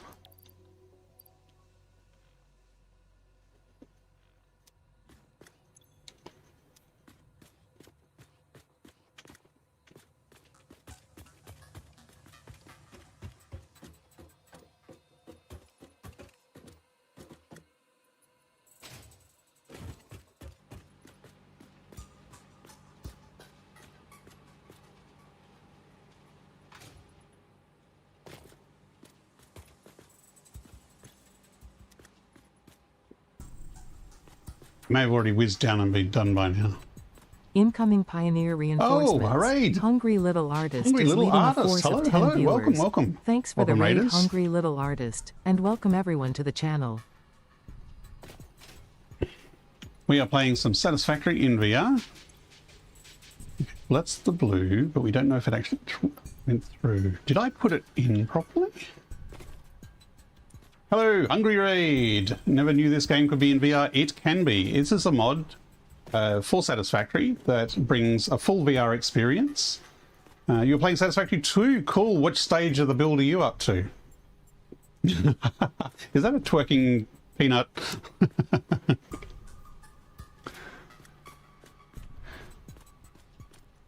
So yes, this is a full VR mod. We have hands, we have special menus made for VR so that you can access information, your equipment, your build menus, the scanner. Just finished phase 1 from the elevator. Ah, you're a new player. Awesome, awesome. I am a very experienced player. I've got a couple of thousand hours in. This is a new playthrough, and this is my first playthrough solely in VR from the start.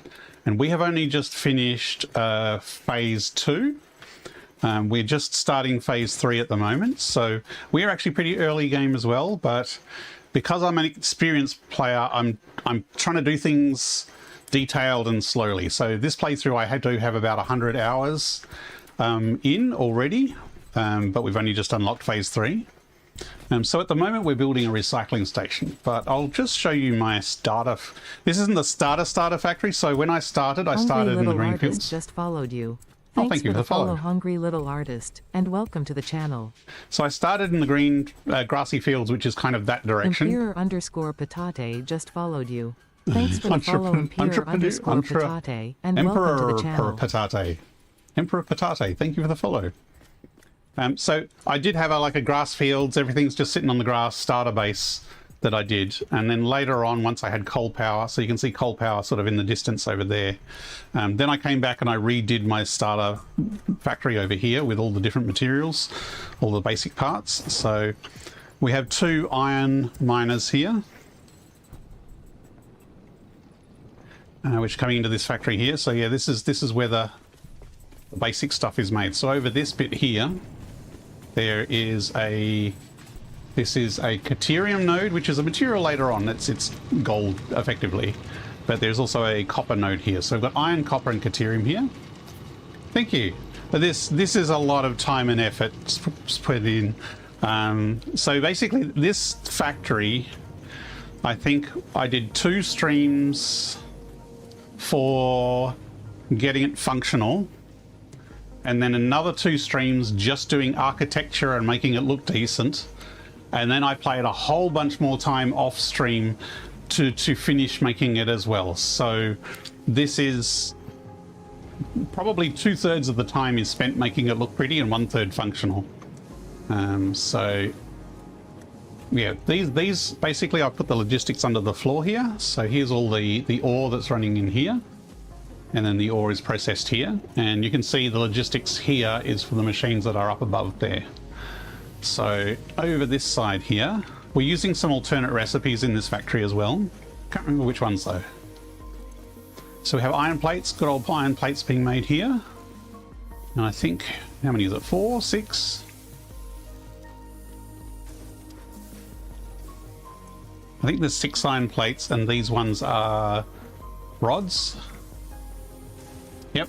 And then upstairs, up here, can't sleep because of this game. I know the feeling. If you're a new player, it can be very addictive, and yes, it is very cool in VR. Yes, the machines are massive. Like, you don't really understand. Like this, you know, this vertical lift here. This is like 2 meters high. It's like over my head. So we're making frames up here, modular frames, and this is making the screws for the modular frames. Over here, I think we're making, yeah, the reinforced sheets. So yeah, it's the similar, all the basic stuff, the initial stuff, but we do have quickwire here. So this is part of the Caterium extra stuff. So there's a few extra products being made here using the Caterium, but that's just because it was handy and nearby. Can be a Christmas wish for some time in the future, a VR set to play Satisfactory with? Absolutely. And this is AI limiters, which are used for the smart splitters. So yeah, so all these materials, when they made the parts here, they all filter down to the bottom. So all the logistics lead down to the bottom where there's a storeroom. Patate has submitted a request for you to hydrate. Oh, hydration. That's probably a good idea. I haven't had a drink lately. Just let me get my drink of water. Thank you very much.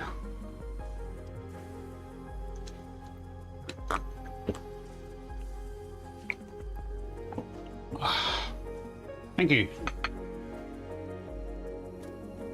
And we've also tried to preserve the trees and sort of make them a feature rather than just chopping them down and leveling them. I know some people like a scorched earth approach, but I've been trying in this build to sort of integrate the trees with the build and build around the rocks and the features. So this is the storeroom where all the products come down to. So hidden behind here are storage units that fill up with the product. So all of them filter down, and there's a line that runs along the back here, and we are using smart splitters. I'm not sure if you've seen smart splitters yet, but smart splitters let you split based on a rule set. And so each of these sort of splits each product into a separate container, even though it's on the same line. And then they all come into these containers here. And my BF and I spent full Christmas days playing this game together, but not together in game. Oh, all right. Both like to play single player. As a first playthrough, single player is probably good to learn the ropes. Smart splitters are awesome. And so the end, because these containers will fill up and then they will run out. I think I've actually hidden it away. But any overflow from the smart splitters comes to the awesome sink. I think I've hidden, oh, here's the awesome sink back here. So you can kind of see behind the scenes here. So there's a conveyor up there with all the products along. But once the containers are full, all the overflow comes through here, and the overflow just all comes down here into the awesome sink. And if you haven't seen it yet, the awesome sink allows you to unlock extra cosmetics and building parts. Really, you would have hungry splitters, yes. So awesome sink is good to set up in your more permanent factories so that any overflow products get turned into points that you can then unlock cool stuff with. So yeah, this is kind of a very, very fancy basic stuff factory. But over here, we're near the blue crater. So I'm not sure where you started. Usually people start in the grass fields. So the grass fields are over here. So sort of this area here is the grass fields. And so I actually started this playthrough there.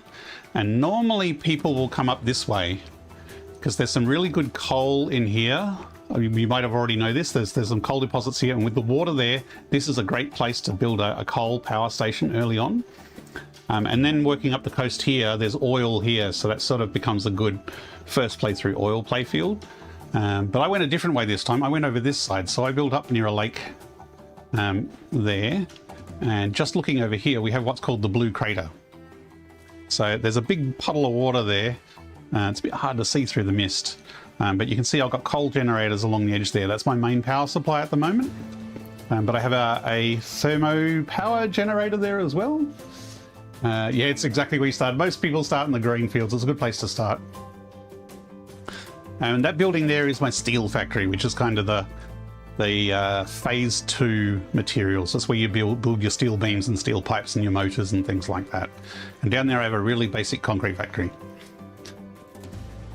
So we've only just unlocked phase 3, and so I've been unlocking all the tech that goes with phase 3. So I've unlocked the ability to make plastic and the ability to make rubber, and I've got a jetpack now. I've just unlocked the jetpack, so I can actually fly around now using the solid biofuel, which is not great, but it is usable.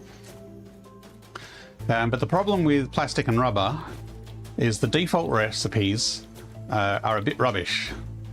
Especially when there's some good alternate recipes. So I do encourage you to get some crashed ships and get some hard drives for alternate recipes, because some of them are game changers. They make things so much easier. So I have a lot of hard drives here that I've already researched.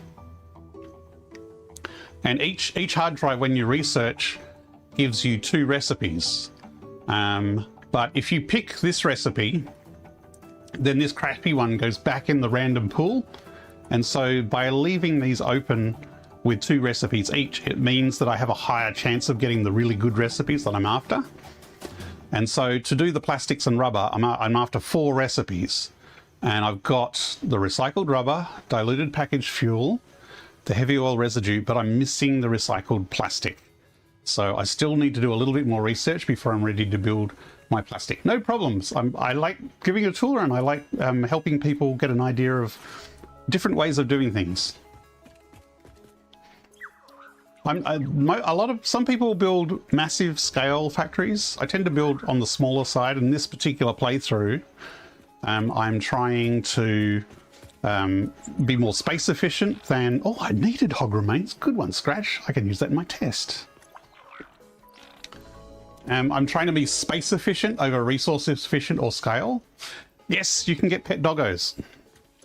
So you've probably seen these guys out in the wild, but they run away from you if you approach them. So what you do... I don't think I've got any berries on me. Oh, yes, I do. So if you see a doggo like this in the wild, drop some berries on the ground, just drag it out of your inventory and drop it. And the doggo will run over and eat the berries, and then he'll be your friend.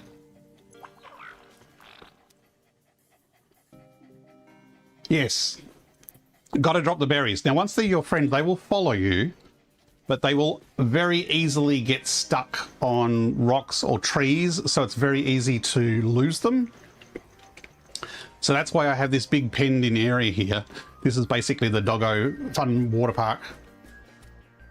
Oh, I've got a bit of a sore throat. Sorry about the cough. So these guys can't escape. And so if I get any other doggos, I will very carefully lead the doggo across the countryside, and I will knock down a fence, lead him inside, and then rebuild the fence. That way they can't escape. There's a doggo today yeeted itself out of the map completely. Oh no, that's not good.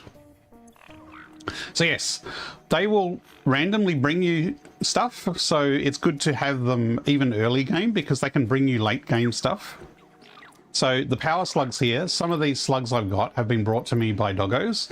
I've got computers, even though I haven't unlocked computers yet. I've got aluminium casings, so you can get late game materials very early from them. And some of those materials you can put in the awesome sink. So I have an awesome sink set up here where I can just chuck any old stuff in here and it will get turned into points. And then in the shop here, the awesome shop, this is where you unlock the stuff with your coupon tickets. So I've unlocked on most things already, actually, but you can get different conveyor mounts. Conveyor lift holes are very useful. The wall power outlets are very good for a clean build. And I'm just going to have another drink. My throat's a bit croaky. Sorry about that.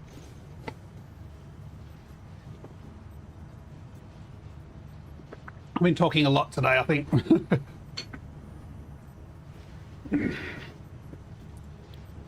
So it's a lot of cool stuff you can unlock with the coupons here, including windows, different wall styles. You have to go prepare Christmas and the in-laws? No problems. Thanks very much for the raid. Thanks for dropping by. Actually, no. Yes. Yes, Merry Christmas. Have a good holiday.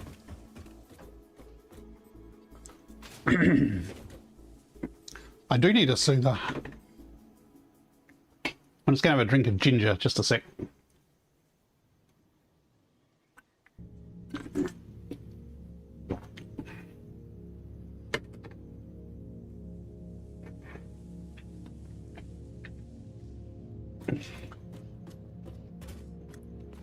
So back to our recycling centre. We were wondering why it wasn't working.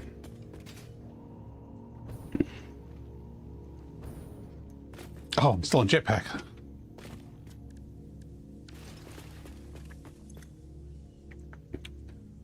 So one of the doggos gave us a bit of hog remains, so let's chuck that in there and see if that comes out the other end.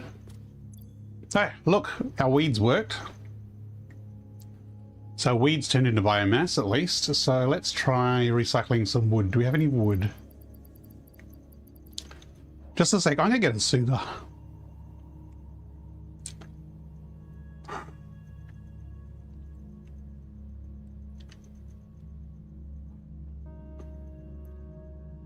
Just back in 1 minute.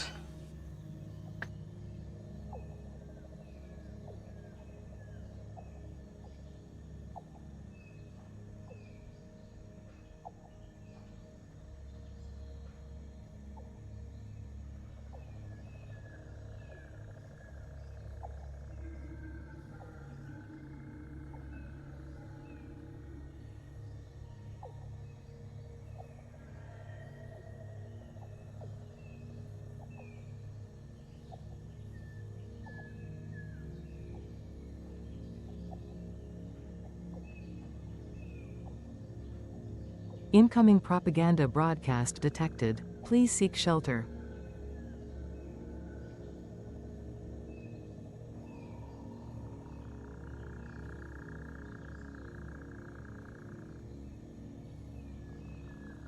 Okay, we've got an ad break, so I'm going to take the ad break now, just while I have a drink of the soother. We'll be back in 3 minutes after the Twitch ad runs.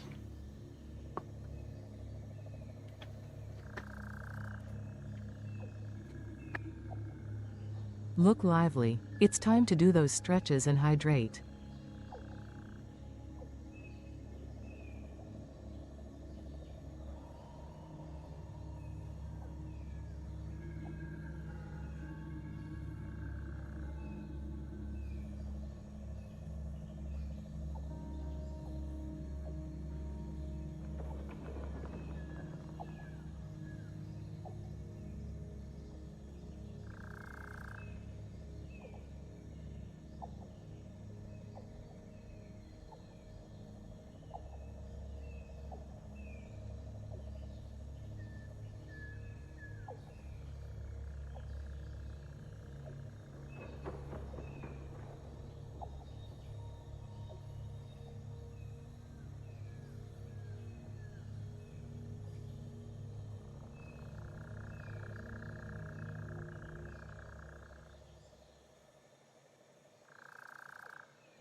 Hey Frack, I'm not sure if it's a cold or if it's a bit of hay fever.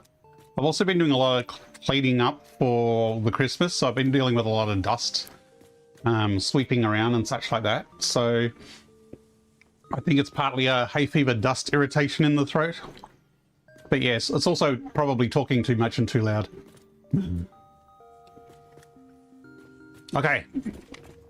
Hang on, we were testing our recycle plant. I don't know if I actually dropped the blue slug in there. I'm wondering if I accidentally split it instead of dropping it. Let's drop another blue slug in there. I mean, it can't go missing. We're not going to a sink or anything. Also, let's drop something random in there. Let's drop some silica in there, because that should overflow and just come out the other end. We don't have any other animal bits to test. We could cut down a tree and test some wood.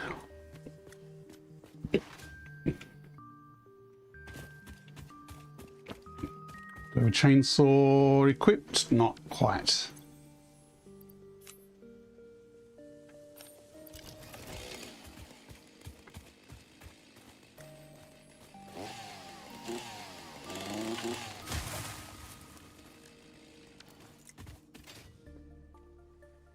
There's usually a stinger down here, although he might only come out at night. I'm going to test different biological samples. I mean, it's not hard to find spitters and hogs and things like that if we want. I'm mainly interested in getting the power shards recycling working.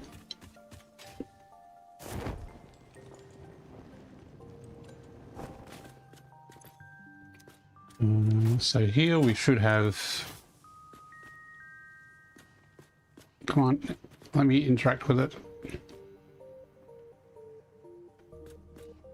It's a bit laggy sometimes. Okay, so the silica came through, but we lost our blue slug. I wonder if we've got a mismatch in a splitter. Let's chuck. We should have had some wood now. We chopped down a tree. There's some wood. So that should come through as biomass. We've also should have some mycelia in here.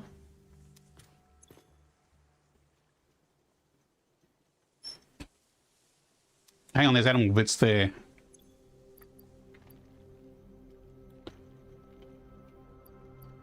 So we can use those to test with. Mycelia.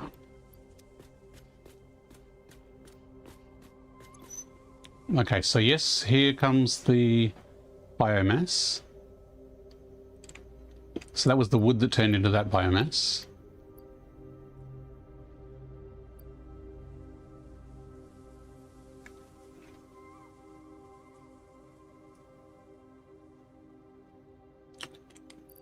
Let's drop in some hatcher remains, and that should come out as protein.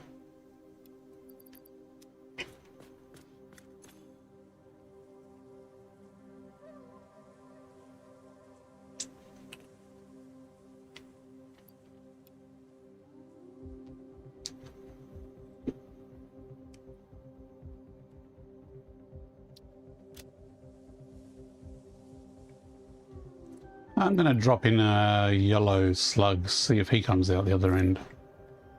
Now, he normally produces 2, so we should get 4 power shards from him. Nope, wrong one. It's got to go in the other intro.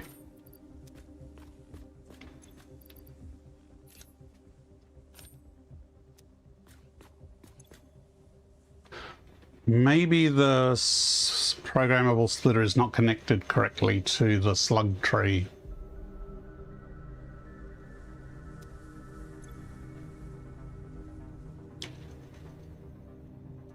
Our protein's not coming through as well. Maybe we just missed some conveyor belts.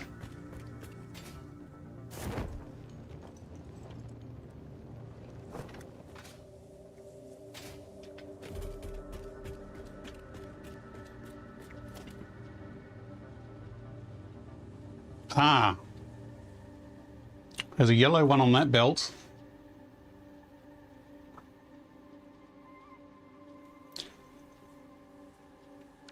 That doesn't seem right.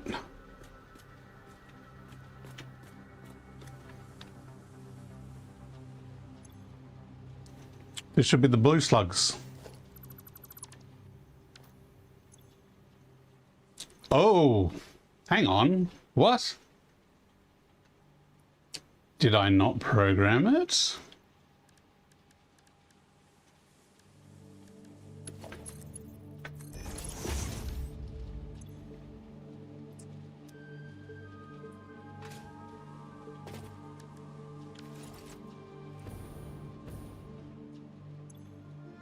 Well, that's correctly done.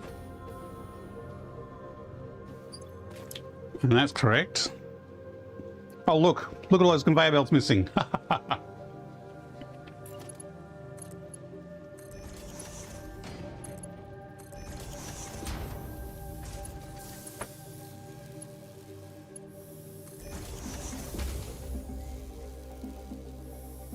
Okay, so that seems to be working.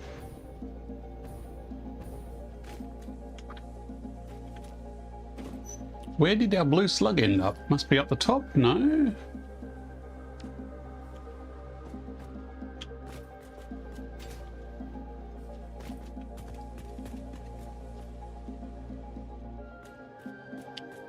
Unless the output is not connected, because I think it would have processed.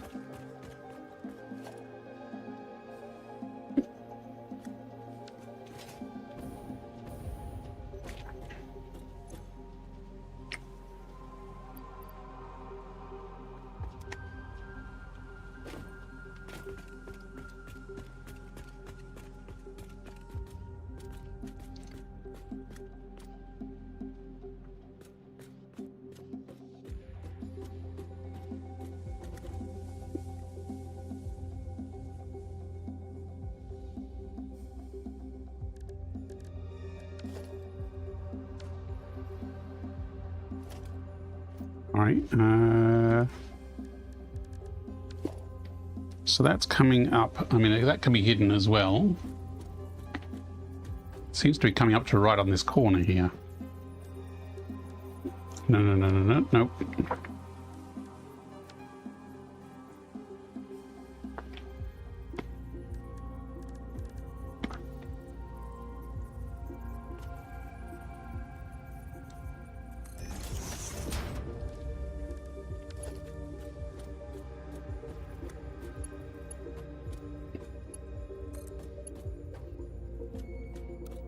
It's not exactly the straightest. Oh, no, that won't work. I need to attach to the bottom, please.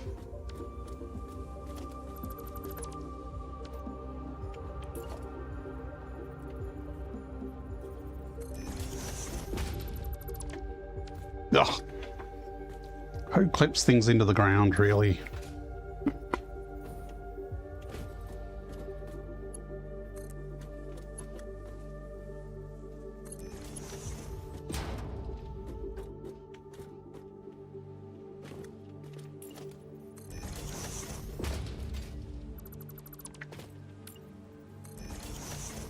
Hopefully that won't be fatal when we come out.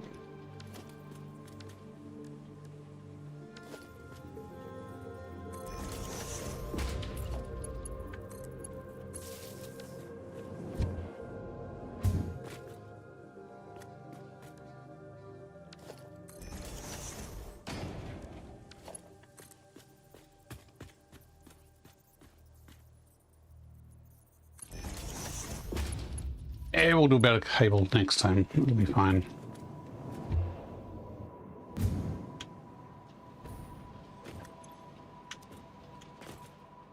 Just makes getting up and down a bit faster. Okay, so we got anything in the output? Yes. Okay, we did get protein from the bits of animal we put in. So let's try stinger remains now. So that should be turned into protein. And let's try our blue slug again, which is still mysteriously vanishing.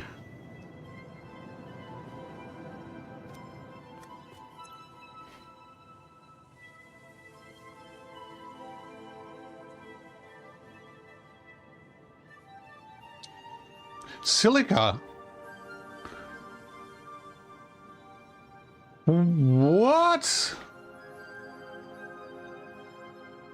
What VR are you using? I am using a Quest 3, so I'm using a Quest 3 with virtual desktop.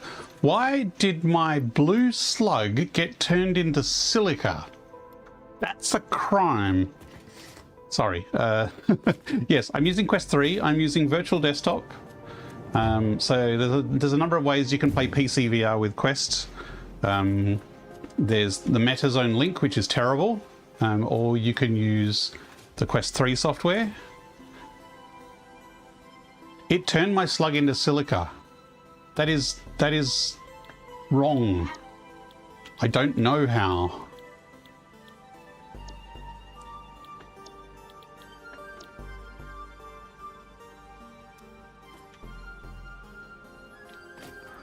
I'm going to delete this output belt to test. I mean, I should have plenty of slug. Maybe I should save the game if it's going to keep turning them up into silica. Sorry, I keep getting interrupted. Quest 3, Metalink, terrible. Steam Link is free. Steam Link is reasonable, but not great for UEVR on this game. Virtual Desktop costs money, but it is the best PC VR streaming solution for Quest. Okay, 2 shards. Unless the yellow one got turned into silica, that's even worse.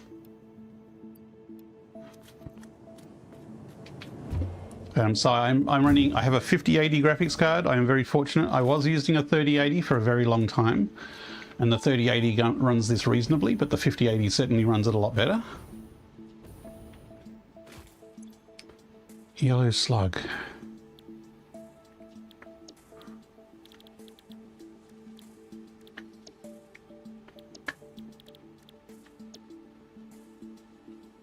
Nothing should be turning anything into silica.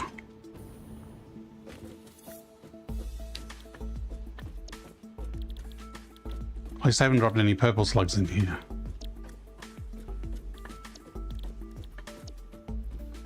Okay.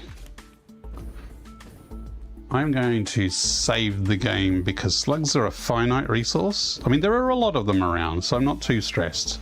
And I am duplicating them with summer sloops. But it is still a crime to turn slugs into silica. I don't see anything else up there that could be turning anything else into silica. Like it's a bug. It's got to be a bug. And not a slug bug either. So I'm going to save the game. Wrong button.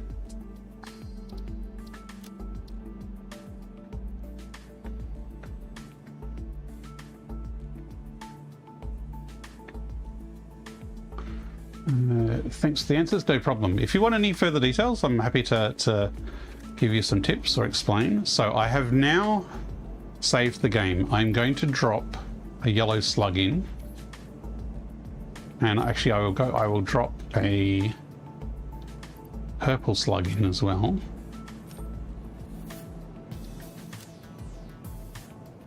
I did drop silica in, so there might be a buffer issue going on with some of the mergers or splitters up there. I hope. And I drop one of each in, and then we're going to check the outputs.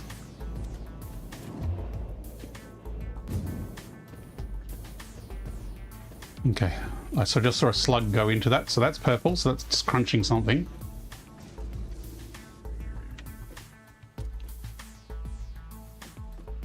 Okay, yeah, they shouldn't take very long.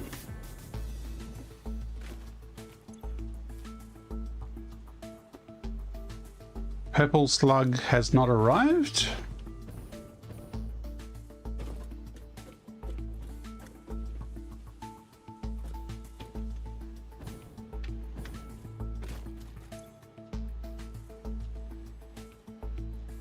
Yellow slug has not arrived. Unless, who was it who commented earlier that some of sloops were broken after you changed the recipe? Blue, okay, sorry, 2 shards output. So the blue slug did get turned into 2 shards. Oh, there we go, 4 shards. Okay, I'm not going crazy. I'm just tired and not looking at the output. The purple slug has not been turned into anything though. So the purple slug is MIA. Let's check this splitter. Definitely says purple overflow. If we delete it, there's a blue slug in this one. Okay, so this blue slug stuck in this splitter, which is probably blocking the purple slug, perhaps. Let's do overflow.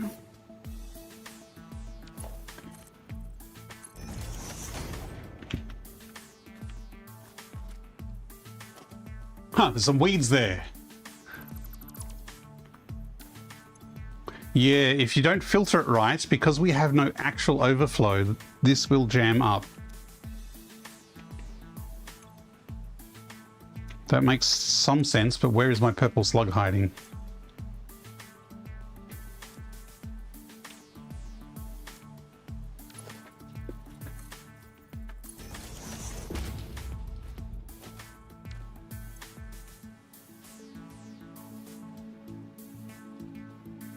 should probably make that none so that it can't overflow and has to go left.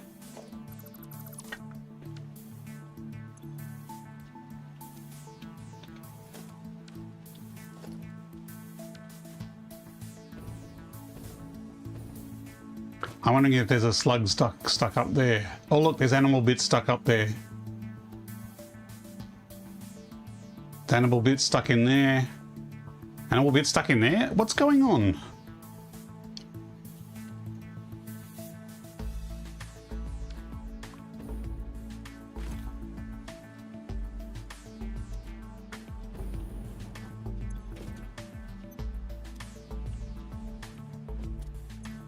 You know what? You know how I said vertical lifts were cursed?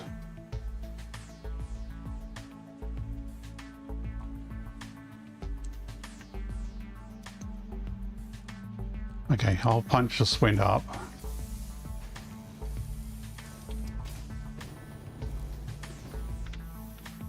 Whoa, whoa, whoa, whoa, this jetpack sucks.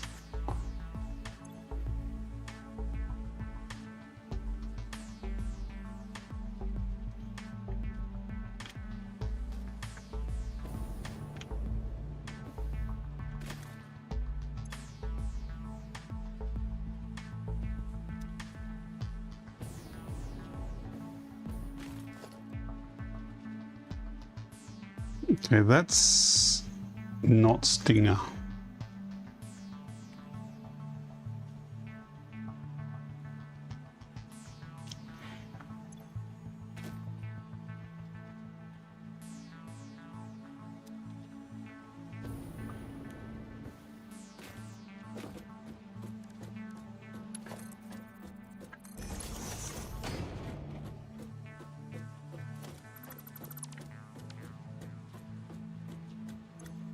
Spitter remains. Spitter remains.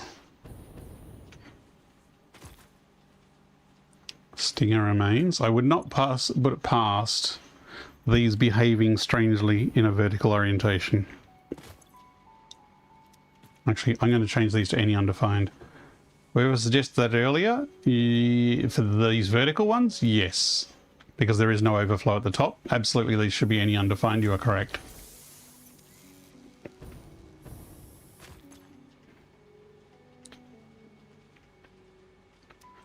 The other ones that are down here, though, they do need to overflow and feed back, though.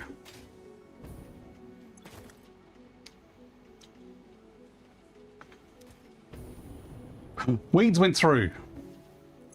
Damn weeds.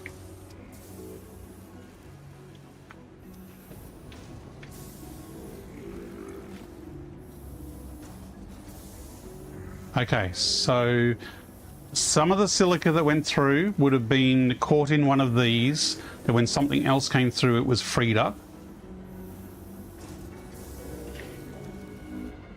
Actually, I probably do want to... Which is probably why we're getting silica, so I'm pretty sure that we haven't lost any slugs. I don't think the bug is that bad.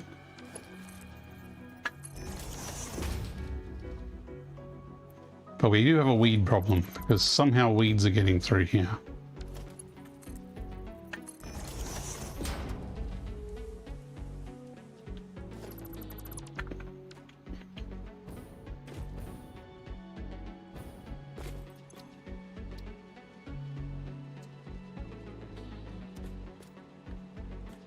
Maybe there were weeds before I put the programmable splitters in? And snuck in and got stuck. Okay, let's check these. So this should be any undefined.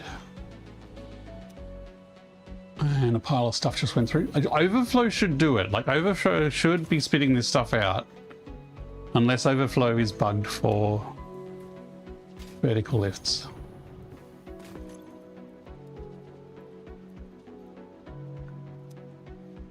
Have you noticed the terrible sounds that factories make when accelerating? Yes, the alien grunting noises, yes. And the purple glow. The purple glow is cool, but the sounds are a bit disconcerting. Okay, so tuned the system.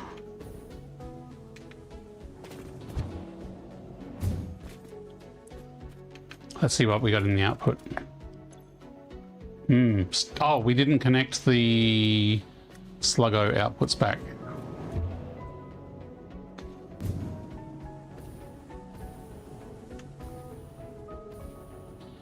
Oh, crappy fuel.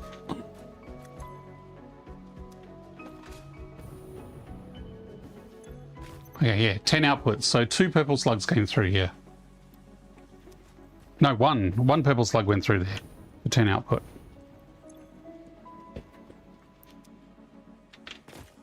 Okay, I'm going to optimistically reconnect these.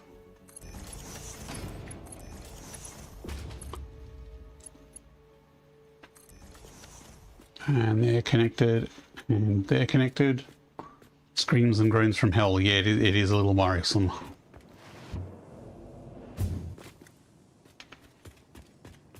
Okay. Let's do the slug test again. 1 blue should give us 2 out. We're running out of test slugs.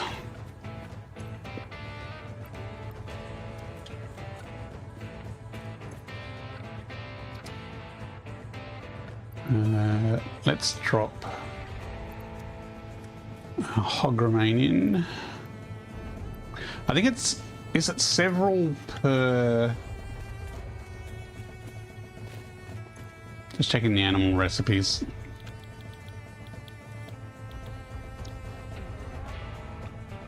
It is 1. Okay, so 1 hog remain will trigger it. I was just wondering if it needed multiples, but it's good.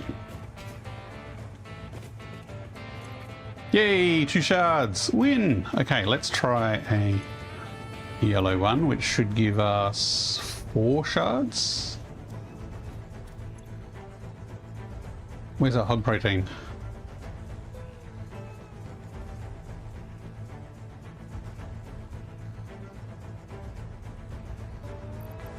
I just want to drop a few mycelia in.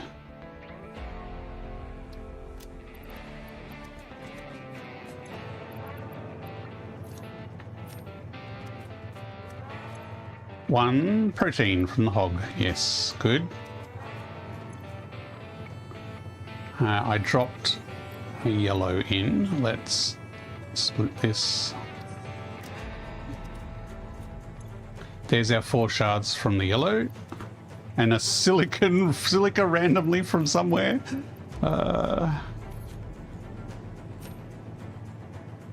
We'll drop 1 purple in, so we should get 10 out from that purple.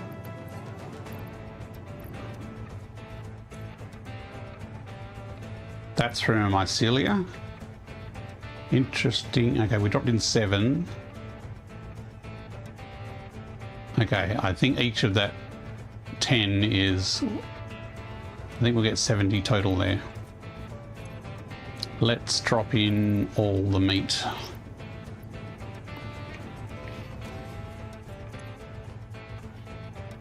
It's always like this. I started playing and have so many questions about the game. I'll ask the mod creator, start watching the stream and forget everything. I'm happy to answer anything I can if you think of questions.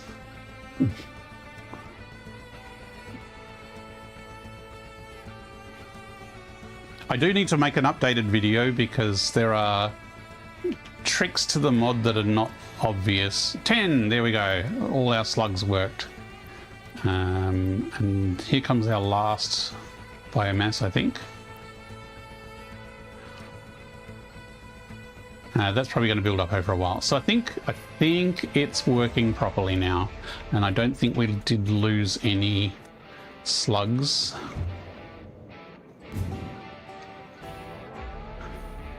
So the next thing we need to do now is I don't think there's a use... Oh, there is one use for biomass, actually.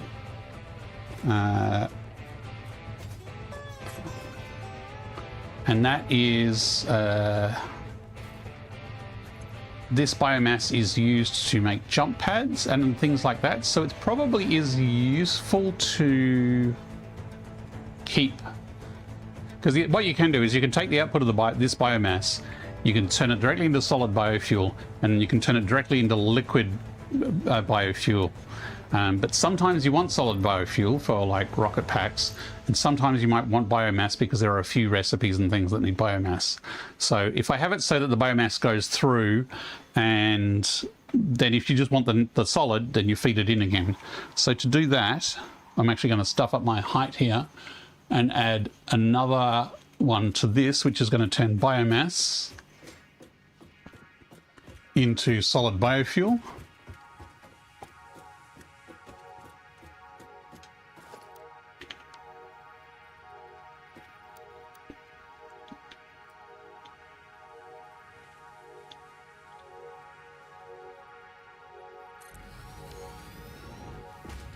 Blood diamonds recipe that turns animal remains into diamonds. Really?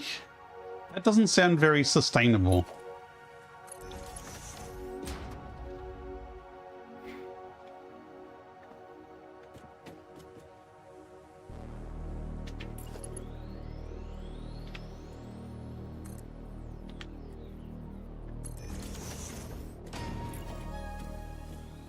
Now we've got the white side around this side.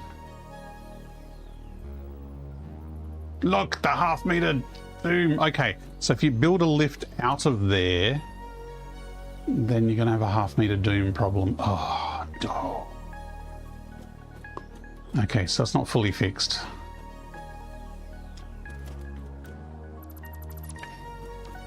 It's okay, we can improvise.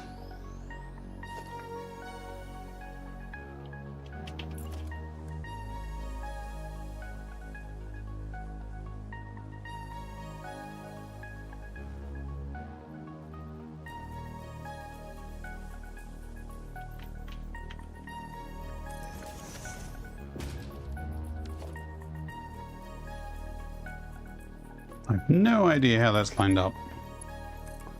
Oh, wow. Okay, it's lined up perfectly. That was a jammy shot. So if we build... Oh, no, we can't build. We can't connect from there down to there. Oh.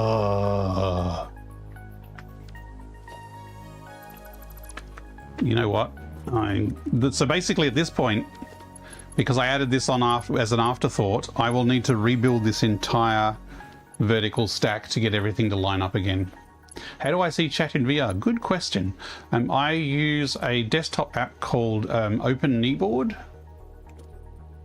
which gives me a view pane. See, this is also not quite lined up, which gives me a window that I can view in VR. So Steam VR has some other, like OVR overlay or something, I think is one of them. But because I run in OpenXR, I can't use the OpenVR ones. Alien protein into biomass. Oh yeah, I could do that. Into biocoal. Ooh. You know what? I might just do this as a separate stack.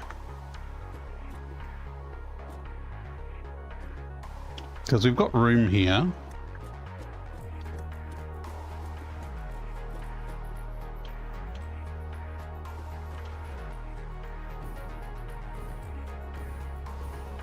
And that's the one problem with this setup is for the most part, it's only one thing gets turned into one other thing. It's harder to have branching creations. Unless you use priority power switches, which we could do. We could have a priority power switch that turns off or on the processing into something else. But I haven't unlocked that, and I'm not going to bother with that tonight.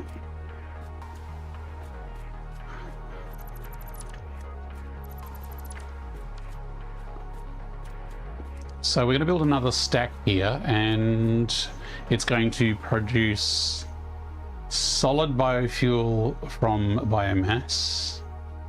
Do we want to turn animal protein into biomass? It's an interesting idea, Dippy.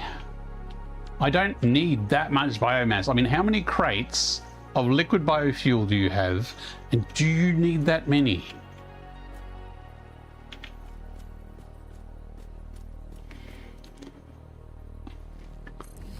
I mean, unless there's a liquid biomass contest I haven't heard about. I mean, nothing wrong with just going personal goal, make as much liquid biomass as I possibly can. If your business is actually as viable. the thing is, though, you still need to get an alien protein to harvest it. Like, there is an excellent video series on YouTube called Swamptopia, I think, where the guy, I can't remember who it was, he made a playthrough with rules that he was not allowed to leave the swamp. And so he was using, I don't know if it was that exact one, but because he didn't have coal, and I don't think he had oil, so his entire... I'm just going to build 3 here because I've probably forgotten something, and I can always trim it down later on if I don't need something.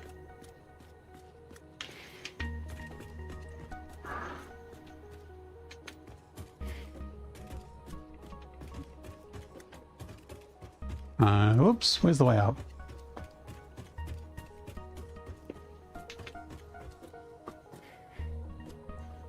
Yes, yeah, hang on, 5 protein a minute to produce 100 diamonds a minute. I mean, you only need a finite number of diamonds if you're just doing project parts, I guess. I'm standing on it, aren't I?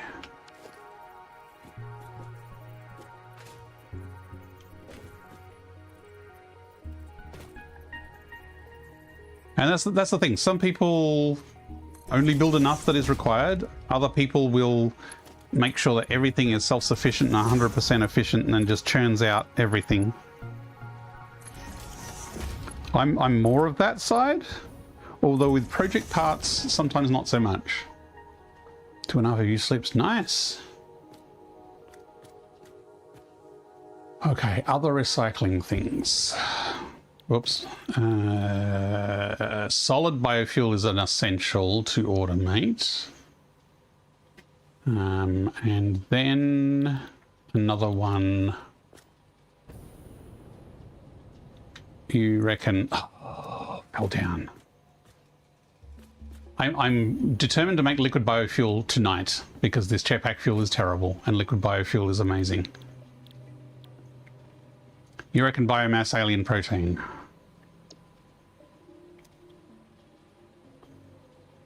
Multiple containers of alien protein.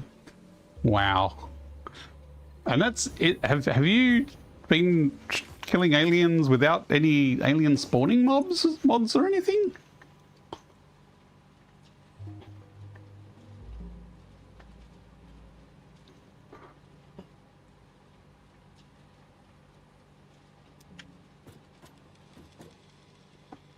You know what? We need another one of alien protein, and this is where it's going to get crazy.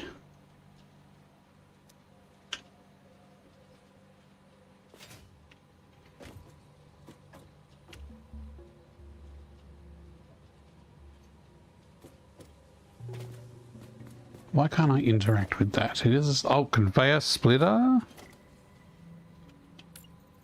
Did I do the wrong sort of splitter? Oh, that's got to break it. Is it going to break it? No, thank goodness.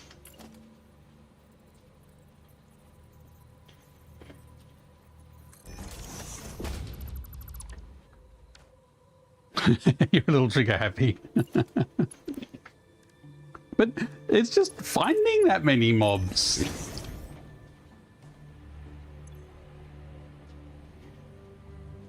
So what I can do is both this one and the one below both take alien protein.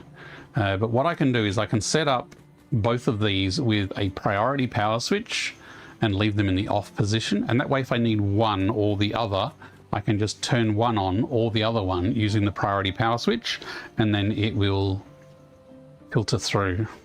Ideally, there would be less conveyor coming through here, because if this one is off, this is still going to fill up the conveyor with stuff.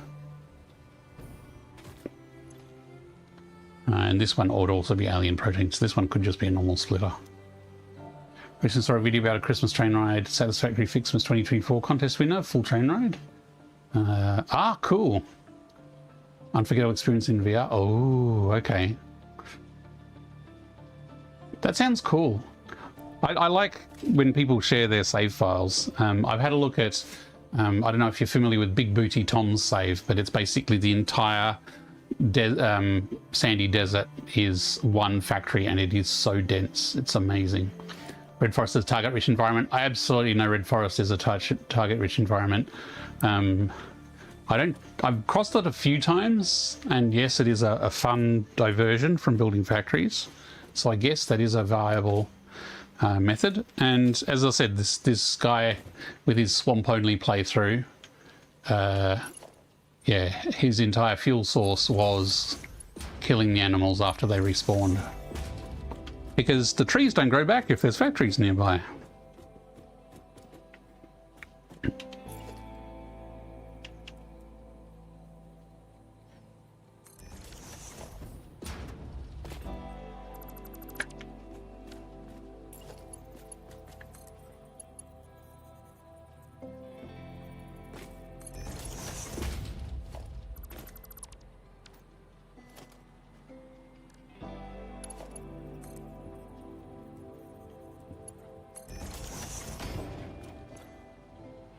So this was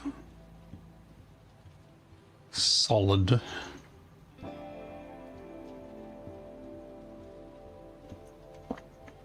And alien protein. I got it twice just to remind myself that there's 2 lots up there.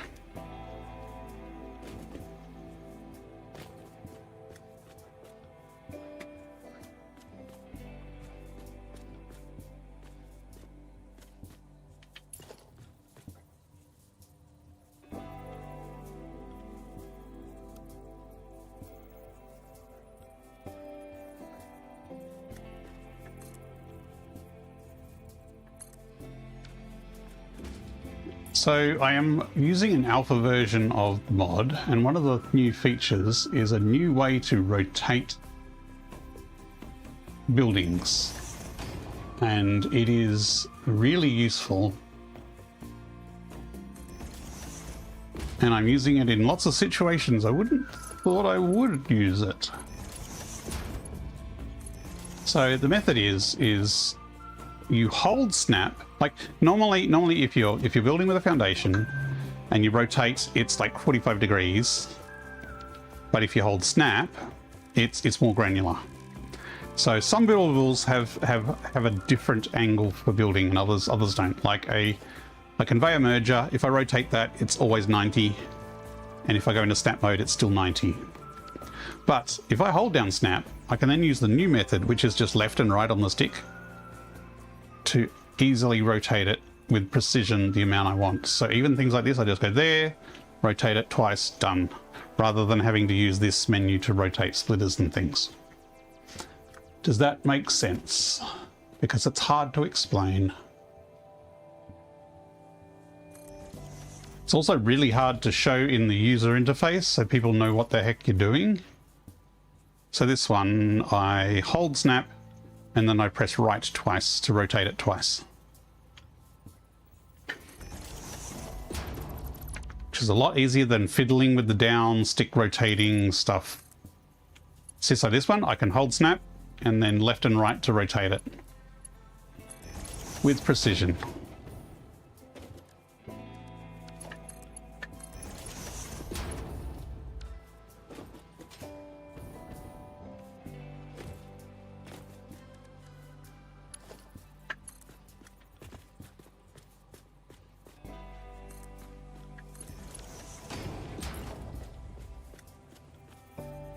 So here, hold down snap, press sideways twice to rotate it twice.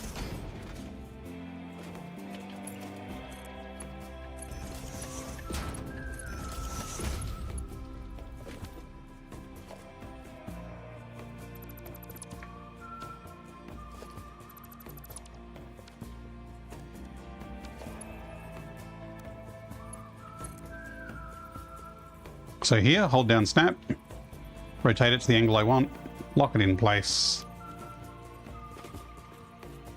and then nudge into position. And it's nudging the wrong way. That's fine. That's actually doing a half nudge, even though I've left go snap. Is that a feature or a bug? I'm not sure.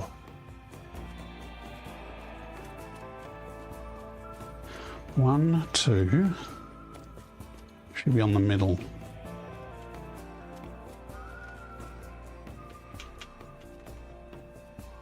I think that's a bug.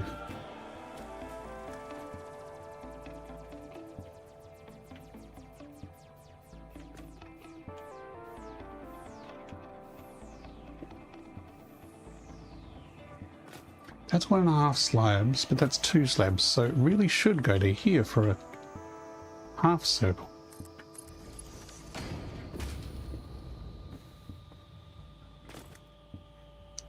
How to mark and delete multiple items? Sure. So you go into delete mode, and on the side here you've got multiple mode and you've got filter mode. So the top button there is multiple, so you can either hide it down and paste around and it'll just paste everything. Or you can press filter when pointing at something. So say I just want to delete these things, tap filter on there and it changes the filter to catwalk stairs, and then you hold multiple select and then you go around and it'll select just the catwalk stairs. And then if I want to go, well, now I want to filter on catwalk T-junctions, and I can select all the T-junctions without accidentally selecting everything else. So yeah, on the back of the hands there are icon hints as to what the functions will do. So the bottom one is a filter and the top one there is a multi-select when you're in delete mode. You can also tap the bottom switch, the A switch, that will change between different modes, so you can delete whole blueprints. So that's blueprint mode, or the default mode is single items. So you can select whole blueprints.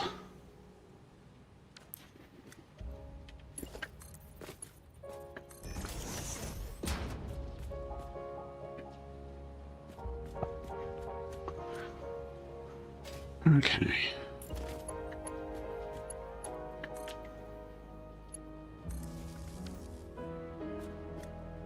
I assume that means thank you.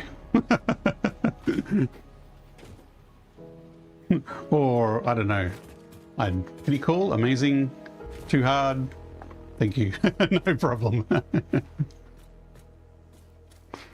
Okay, so we now have extra processing that will turn biofuel into solid biofuel. Biomass. Are we going to need water to make liquid fuel? We are, aren't we? Oh, I didn't think about that. We might have to upset the doggos. So if I just chuck 210 of that in, that should theoretically come out the other end as solid, and the wooden leaves I put in should come out as more biomass.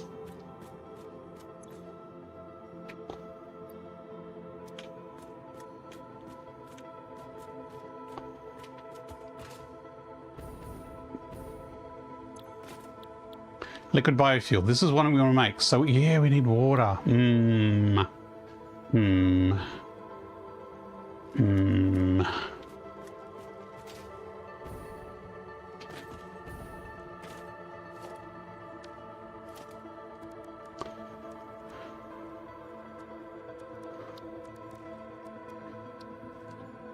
It's not the best water feature for a water park.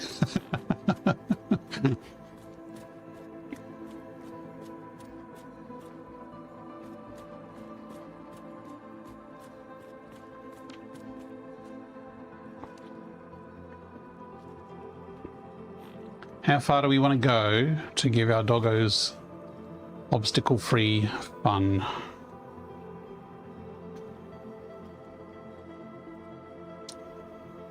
Could possibly put it off to the side. How far does the water go over?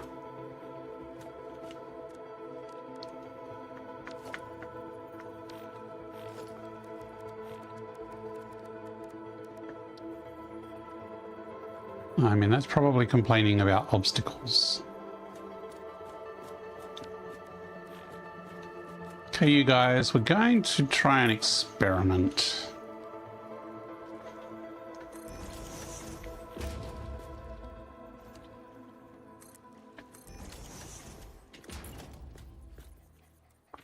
Gonna make your pen a little smaller.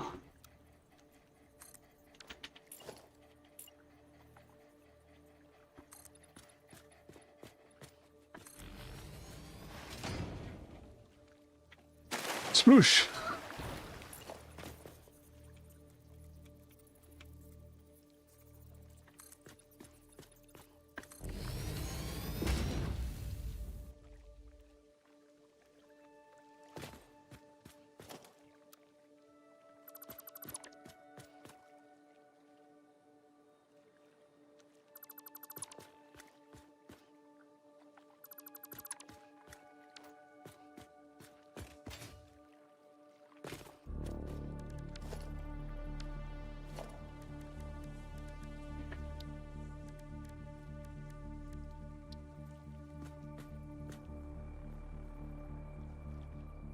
Okay, so we could put it there. So it's still in the park, but...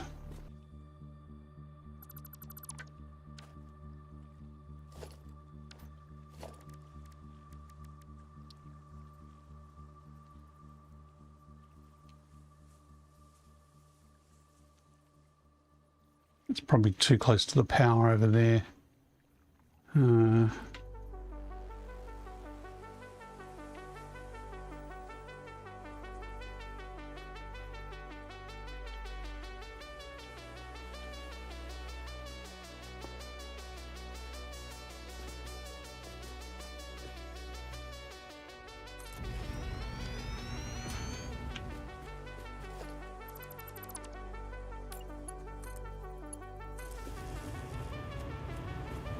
I wonder where that power line runs to.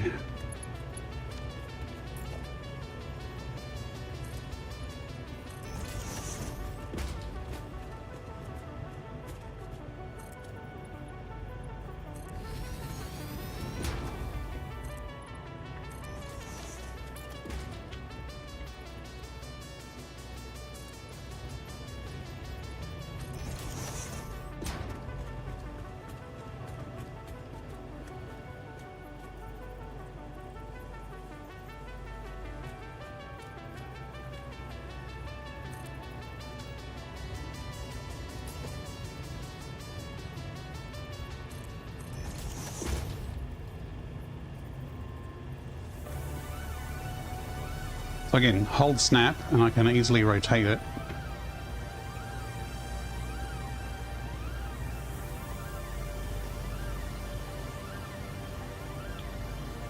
It's a bit fussy about where it's placed, but that'll do.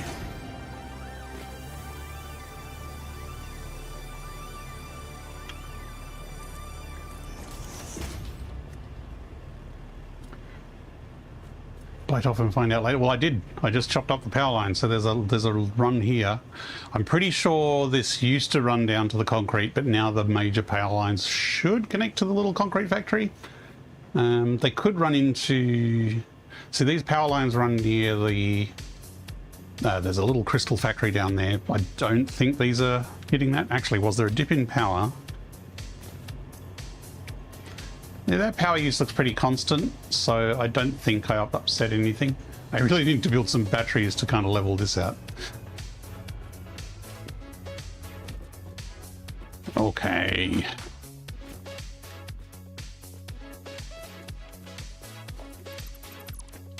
Actually 2 meters, okay.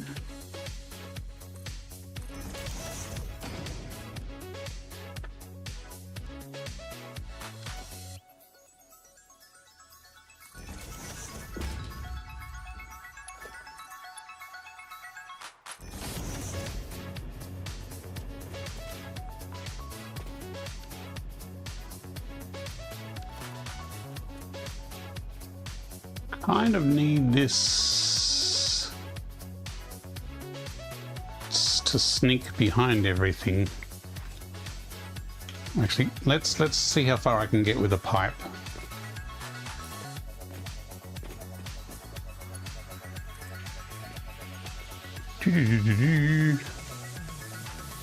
So here would be fine if I had an anchor point here. Can I reach to here? Oh, I can reach to here. Okay, cool.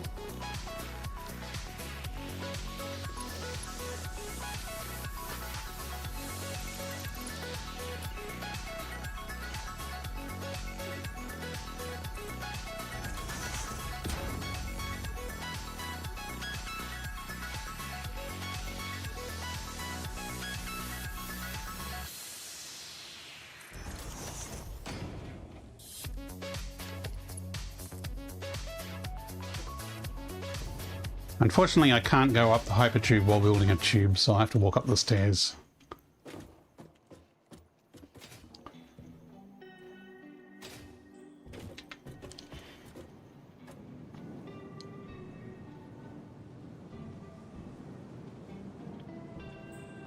Oh, it won't let me nudge down like that. Fine, I'll do it with a wall hole.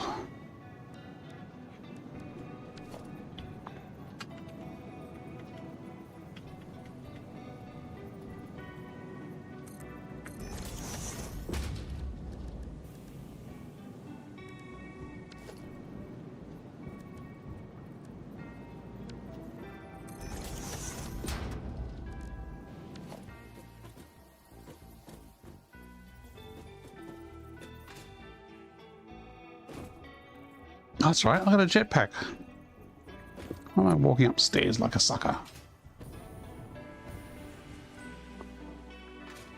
Oh, because it's a really pathetic fuel source.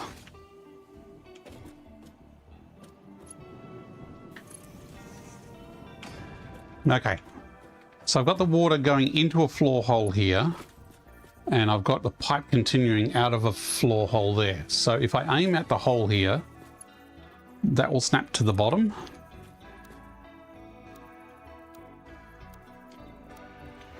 And then if I come over, I should be able to snap this to the bottom of the other hole. I just realized that noodle might not be the right shape.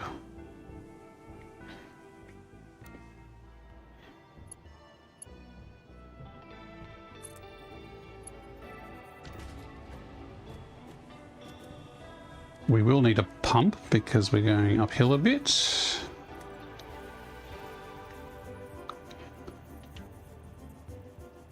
Yep, that's going to clip through the wall a bit. Oh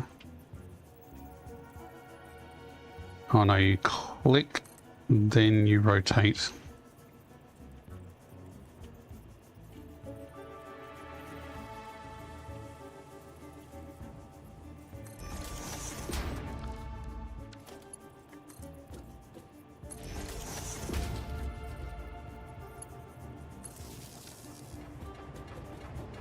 Now the pump is powered, so we have water pumping from there. And let's make that tube. So most other playthroughs I've painted tubes to match what's in them, but this playthrough I think I am just going to go with aesthetic colors rather than practical colors.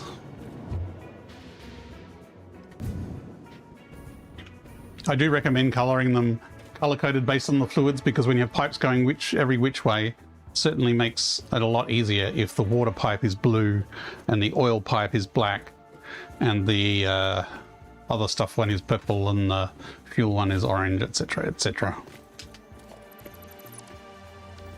It's going to be a little squeezy here.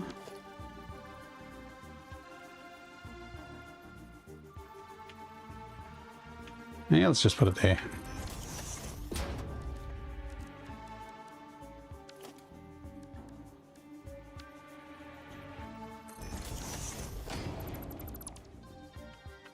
Again, it's not clipping if you can't see it. That's my build choice. You know, it's a personal thing. But having pipes go through the ground, if I can make an enclosure that makes it look like it's legitimately would be doing that, then that's fine, except I'm not going to be able to snap on the right side of the hole here, so it's going to do that.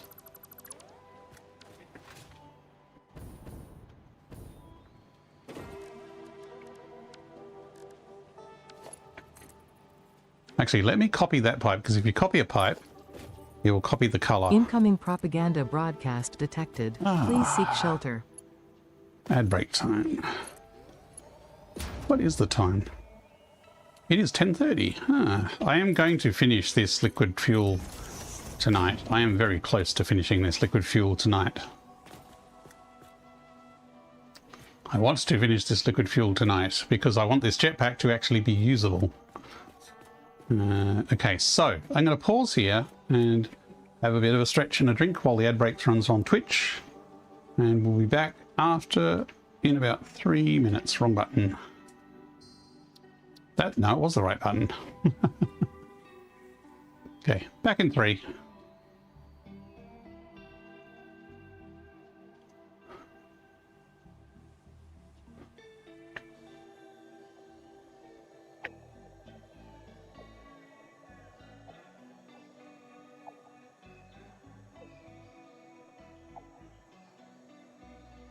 Look lively. It's time to do those stretches and hydrate.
Okay.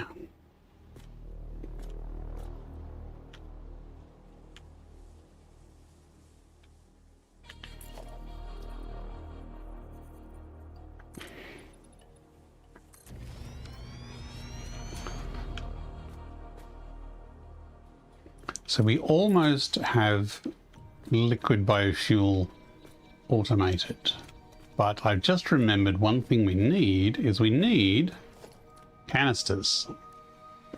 We did unlock the packager, so I do have the facility to make a packager, which we are going to need. This is useful. We need incoming solid biofuel, and we're also going to need plastic. So what I'm going to do is over this side here, on the left here, I'm going to say if there is plastic. So yes, I saw your comment, Individ. Underground pipes like in Factorio. Yes, I've not played Factorio, but I have heard they are considered to be Factorio style. But yes, you can kind of emulate the style of underground pipes in Satisfactory. Solid biofuel. And you can do this over longer distances. You just have to have like one hole there and one hole there, and then a loop between them. So kind of like, doesn't need to be quite that far apart, but then you could have like this, and you could have this kind of thing periodically across your ground, and then you can connect from the bottom of this off that way, and then from the bottom of this off the other direction. So you have just water station, and these are useful because the flow indicator will tell you if your underground pipe is actually transmitting the stuff it's supposed to as well. Okay, so we're sending plastic and solid biofuel down this way.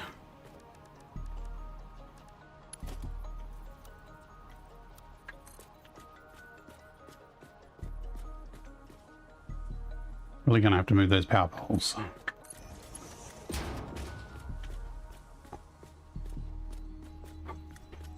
This is where I'm actually going to delete these walkways. I think we are done with the walkways for now, because that was mostly for originally it was for the blueprint maker, and more recently it was for getting up the top to program the splitters. We'll finish with that for now, because we're going to stick a big... Oh, I don't have it on the shortcut bar. One refinery. Hiding up the back here.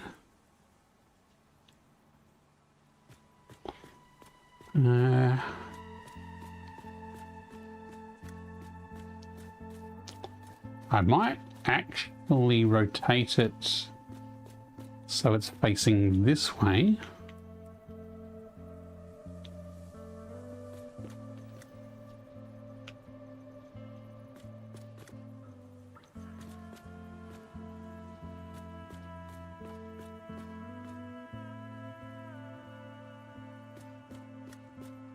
I mean, this isn't centered, but I like leaving more of a walkway either side. So I think that's pretty good there. Oh, so we've got a leg sticking out. That's fine.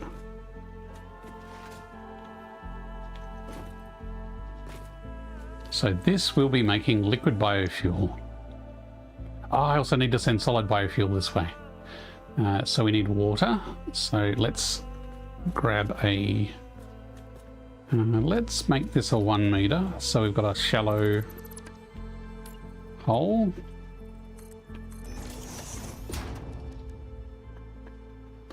So one thing you can do, because this is a 4 meter slab here and this is a 1 meter slab here, you can put your hole over the 1 meter and then you can nudge it over the 4 meter and it'll still only be 1 meter deep. But this one we probably can make... I think we could fit that in.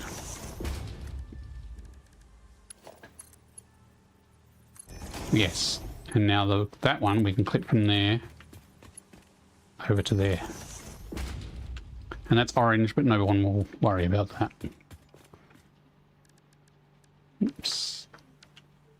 So let's make that white. Might as well leave the hole as orange. So we need our solid biofuel in here, and we also need containers. So we're not going to make containers anywhere else. We're going to make containers here by sending plastic through. I might actually put this on a raised frame. Although the grass will show through if it's on a frame.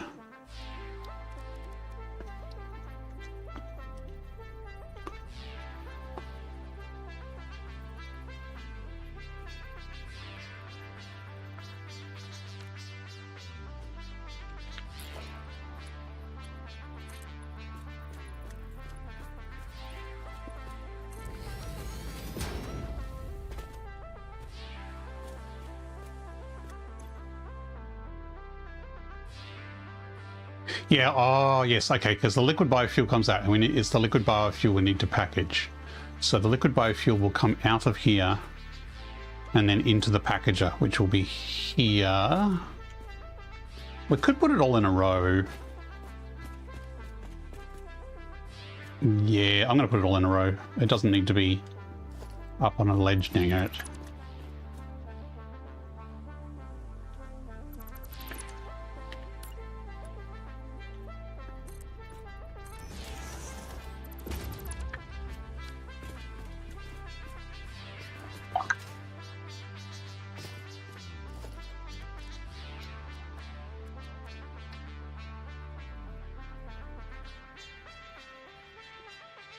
In that case, do we want it rotated the other way around?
Okay, so we need a splitter.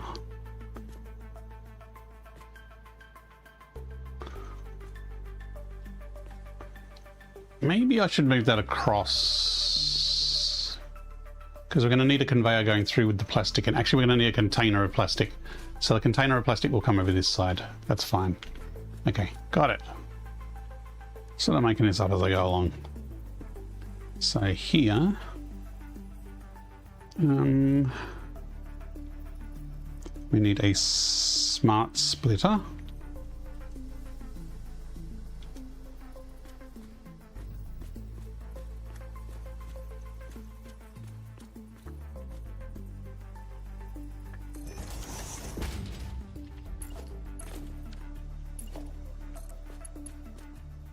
No, not a smart. Oh, it was a smart splitter, but I had the wrong way around. We are reaching the tired part of the evening, people, where it is past 11 o'clock, or close to 11 o'clock. And I am making more mistakes.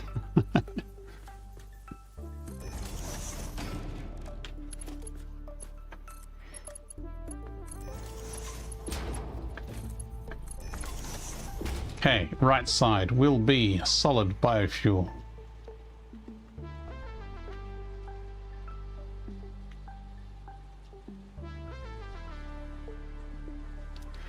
The middle will be overflow, which should be just plastic.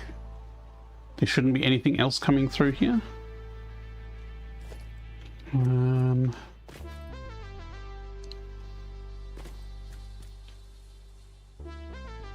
there's a little bit of grass. Actually, I can probably pull those weeds up. There is a bit of grass there, so I'm just wondering if I should raise it just slightly. Actually, let's just go 1 meter up.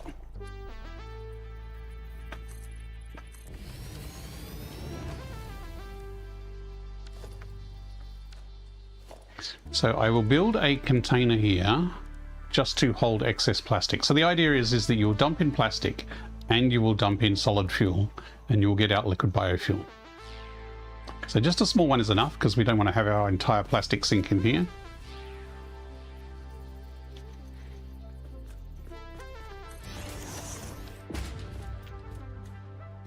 And we actually do want an overflow that if we put excess plastic in here, it doesn't jam it all up. So I will put another smart splitter there for the overflow. Why couldn't they do it like in Factorio and unfold objects after installation? Not sure what that means. I have not played Factorio, so I'm not fully versed in it.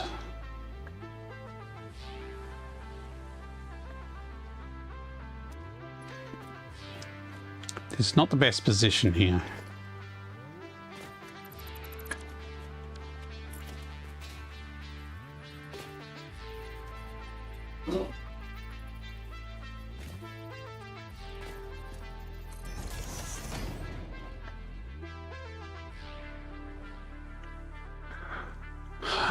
Plastic. Overflow.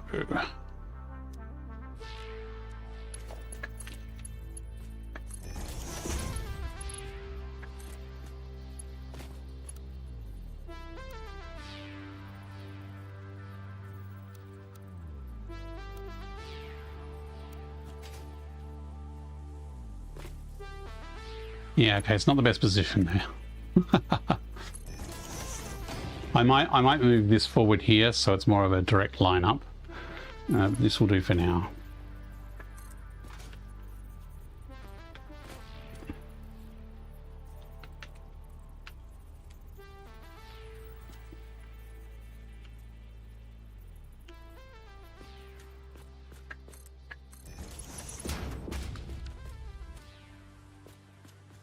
Now we have our packager.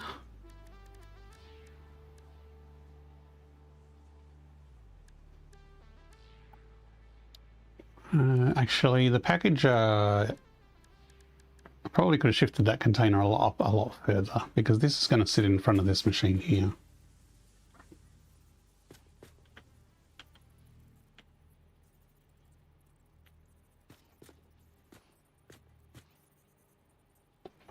Yeah, we should move the refiner back.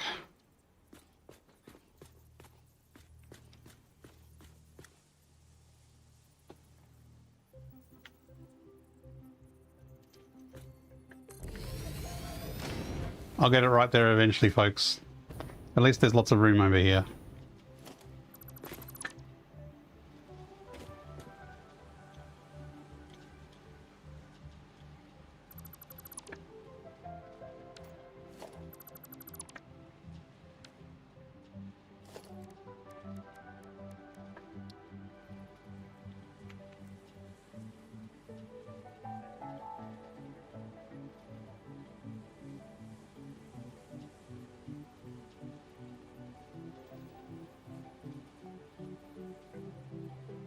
Actually, if I put it this way, I could possibly have a sloped roof if I stick a roof on it with this, with the smokestack sticking out. That's going to be crammed for the water. Damn it. This is the indecisive part of the night.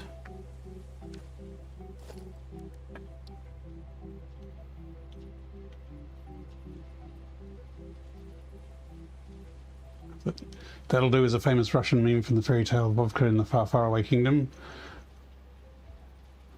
That'll do is probably what I should be going with at this time of night, because I can always rebuild it.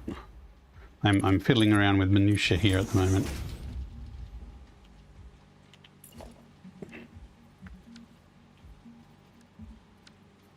And it doesn't really matter. It should be the that'll do functional conclusion to this at the moment.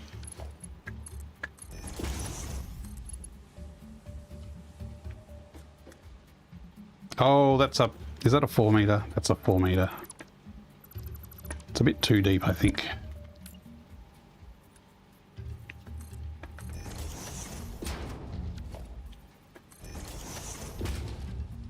No, wrong button. Whack it, see if that works. Okay. Not rebuilding this refinery tonight. It's going to be staying there no matter what. Can I stick this power somewhere? Let's just whack it there. Just ignore that it goes through things. Okay, so water should be coming in here. We have water. Excellent. Water should actually be filling this up. It is. Excellent. Did I get it lined up? Does it matter at this stage?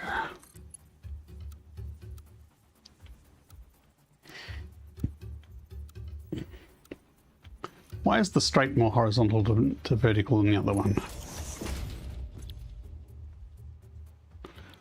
This will probably move back, but at the moment we just want to packaged liquid biofuel, which needs, oh, we need canisters.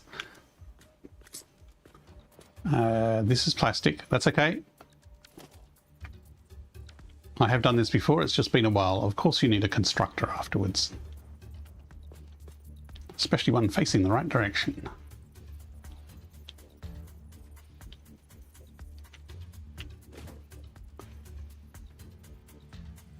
Yep, okay, we're going with messy tonight.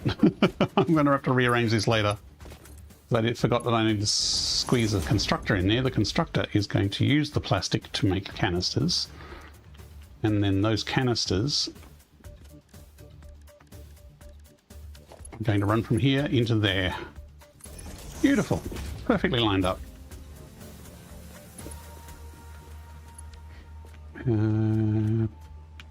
Merger. Again, let's go with messy. This is the spare plastic coming in here.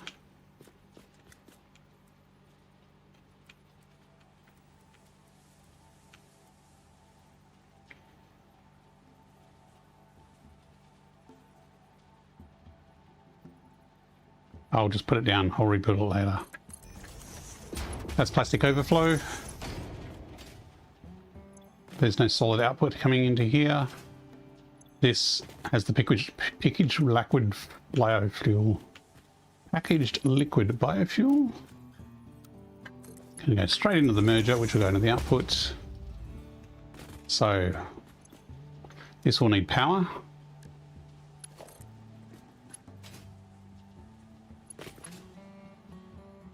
And this will need power. And that can connect to somewhere random.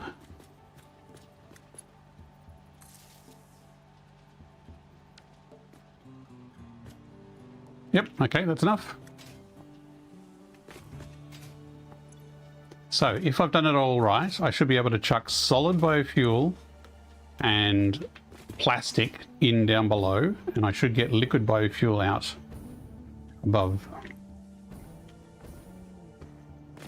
So plastic 126. I'm only going to put a few in because I'm pretty short on plastic at the moment. So let's dump 63 plastic in, and sure, solid biofuel. Actually, let's chuck in some of that, which should be turned into solid biofuel. Actually, we probably got slabs here already. No, we don't have slabs. Well, let's see what happens. Actually, I'm going to go cheat. I'm going to have a look, make sure it's actually working.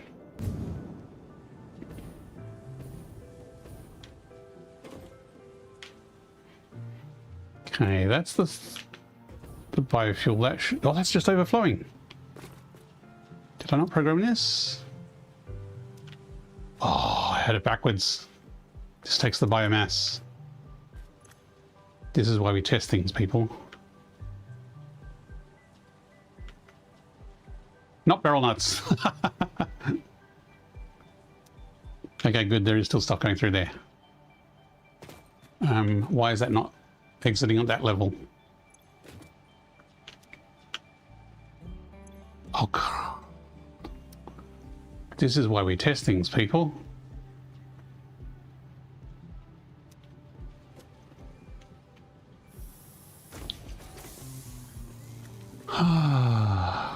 I'm just gonna, I'll unclog that later.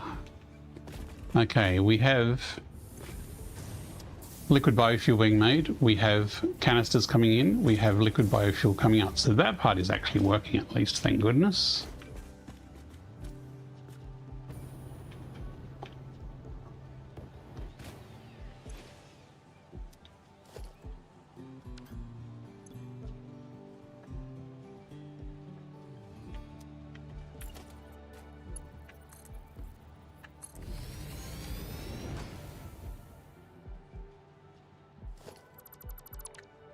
Get rid of that naughty biomass. I put all my solid fuel in the recycler, which means my jetpack has nothing.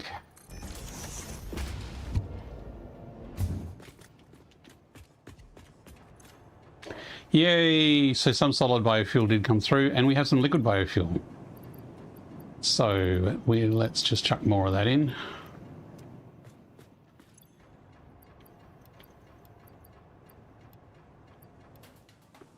Yeah, let's just take all. So, I'm going to stand up because I've been sitting down for the last 15 minutes. If you have not used liquid biofuel in a jetpack, let me show you. So first we have solid biofuel, which if you look how quickly this runs out. You know, I'm just tapping it as I go along, which is the way to prolong it, but it's pretty slow. And we've run out.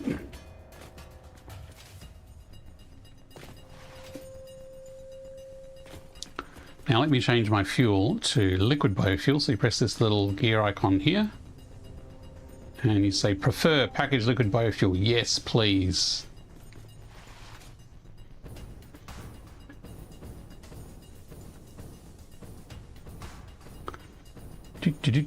Still going.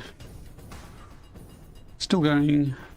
So this liquid biofuel has the longest flight time out of any of the fuels. So normal fuel will go faster, as in it'll shoot you up higher faster. Turbo fuel will go even faster. Rocket fuel, amazingly fast. Ion fuel, amazingly fast. But for sheer distance, the liquid biofuel has the greatest sustain out of all of them. So I still have about a quarter of a tank left after reaching here. Basically, the faster you can get launched here, you can sustain it. So often people will build hypertube cannons and then use liquid biofuel for getting around the map. So they'll just cannon off in the direction they want to go, and then they'll just liquid biofuel. So this is the closest to a parachute because of how long it will last.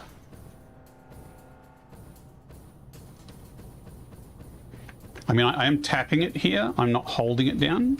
I mean, if I hold it down, it does burn through it a bit faster. Let's see how high I can get. I'll hold it down on the way home. So, boost.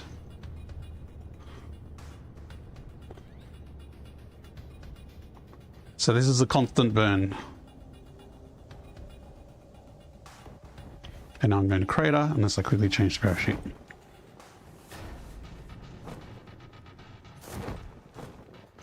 Cool. And now we've got some more solid biofuel for our chainsaw. Okay, the time here in Western Australia is 11 PM on the dot.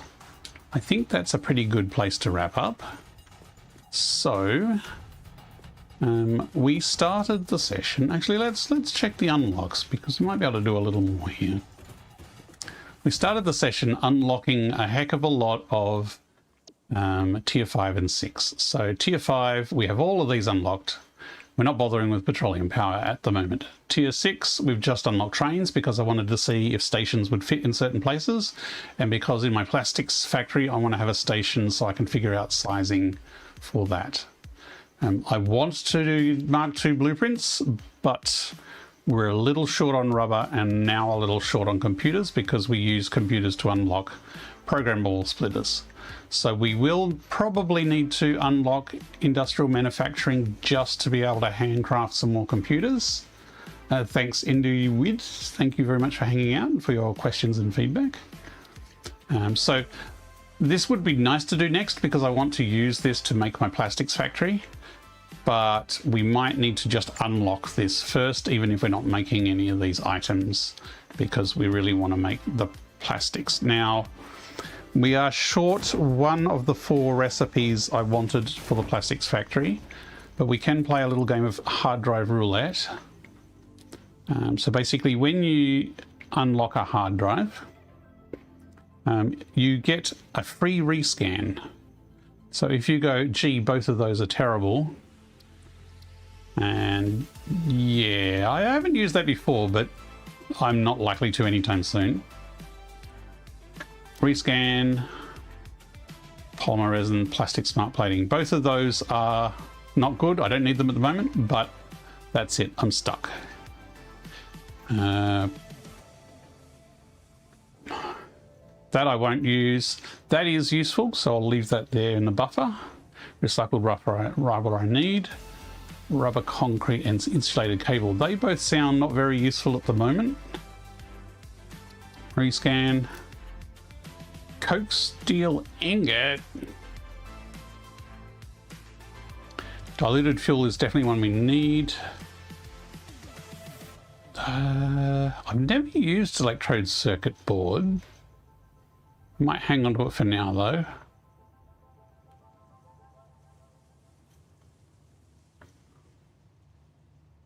I'm just looking for things that are completely terrible versus things that I might possibly use. Ooh. That's terrible. That I've never used before. Huh. Steam copper sheet is excellent. Iron pipe is excellent. Okay, so most of the rest have some stuff that I might actually use.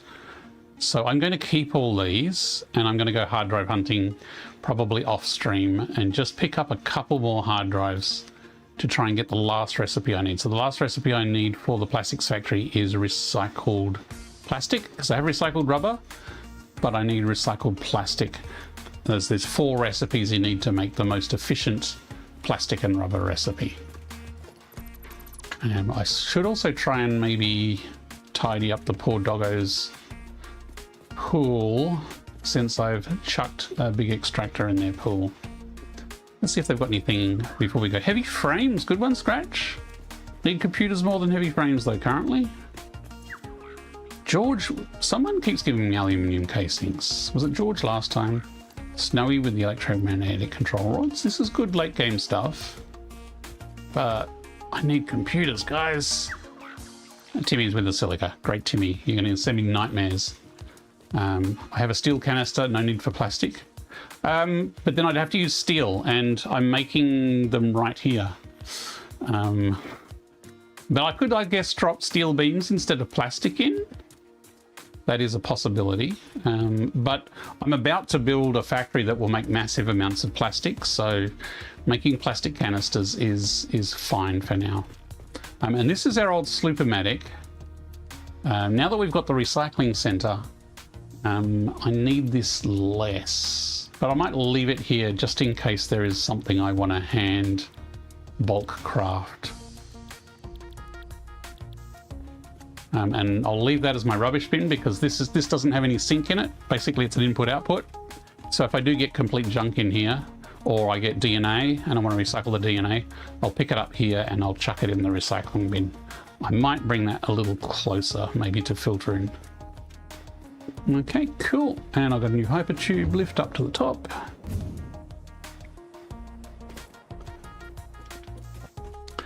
So this is the normal time I stream, which is a Friday evening in Western Australia, which is where I am. Sometimes I stream on a Saturday, as you may have heard earlier talking to DC and Pob. It sounds like I've volunteered for a Pass It On stream sometime in the next few days. I am on holiday, so I have a bit more time. So if you're interested in that, send me a like, follow, subscribe, whatever you have to do. Ring the bell, add notifications on, whatever. And that would be an interesting thing, because basically you have 2 hours and a set square in order to build something creative. And I've never done the event before, partly because I wasn't sure the VR mod was allowed. But DC was on the stream earlier today and has confirmed VR mod is allowed, because it doesn't change any game files. Actually, speaking of game files, let me save this.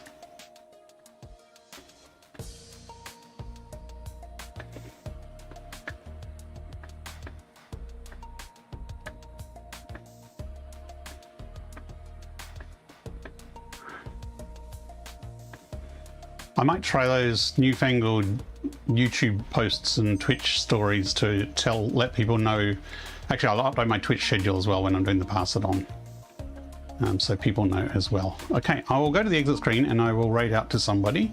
There should be a Pass It On event happening currently, so we'll probably raid out to that unless there's someone else who's fantastically doing something interesting. And my browser has crashed. Okay, so thank you very much all for your questions and your company tonight. It's been great to get back into this and to finally progress the tech tree up and start unlocking the next round of stuff. We're going to be making a lot of big factories in the next many sessions to get through phase 3. Okay, let me just take my headset off and switch to my PC so I can find the raid screen. Just give me a minute.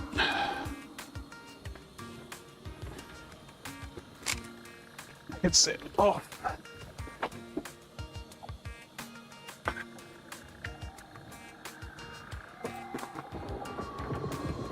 Bye-bye, thanks Indiewid. Now, let's just open a browser.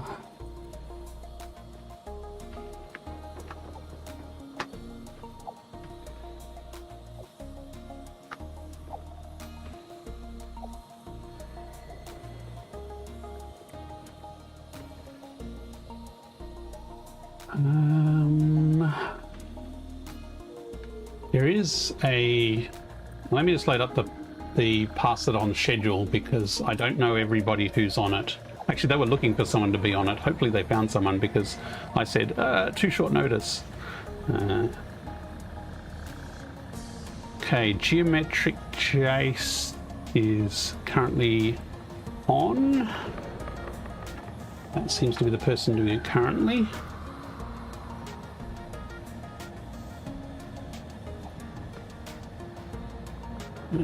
Just a sec, where's that raid button? Raid.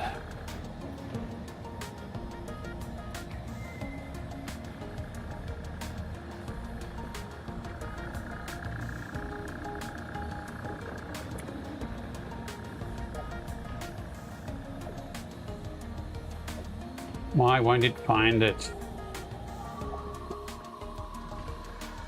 Why does Twitch have to make everything so hard? Just give me a sec.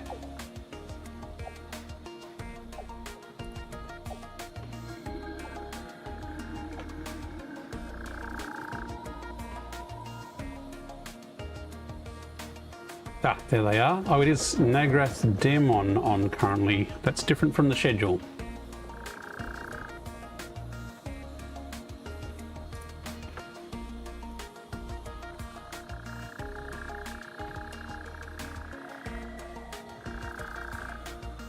Okay, let's do it. We're raiding out. Thanks everyone. See you in the next stream. Say hi from me. Yeah, I'm alright, Tom.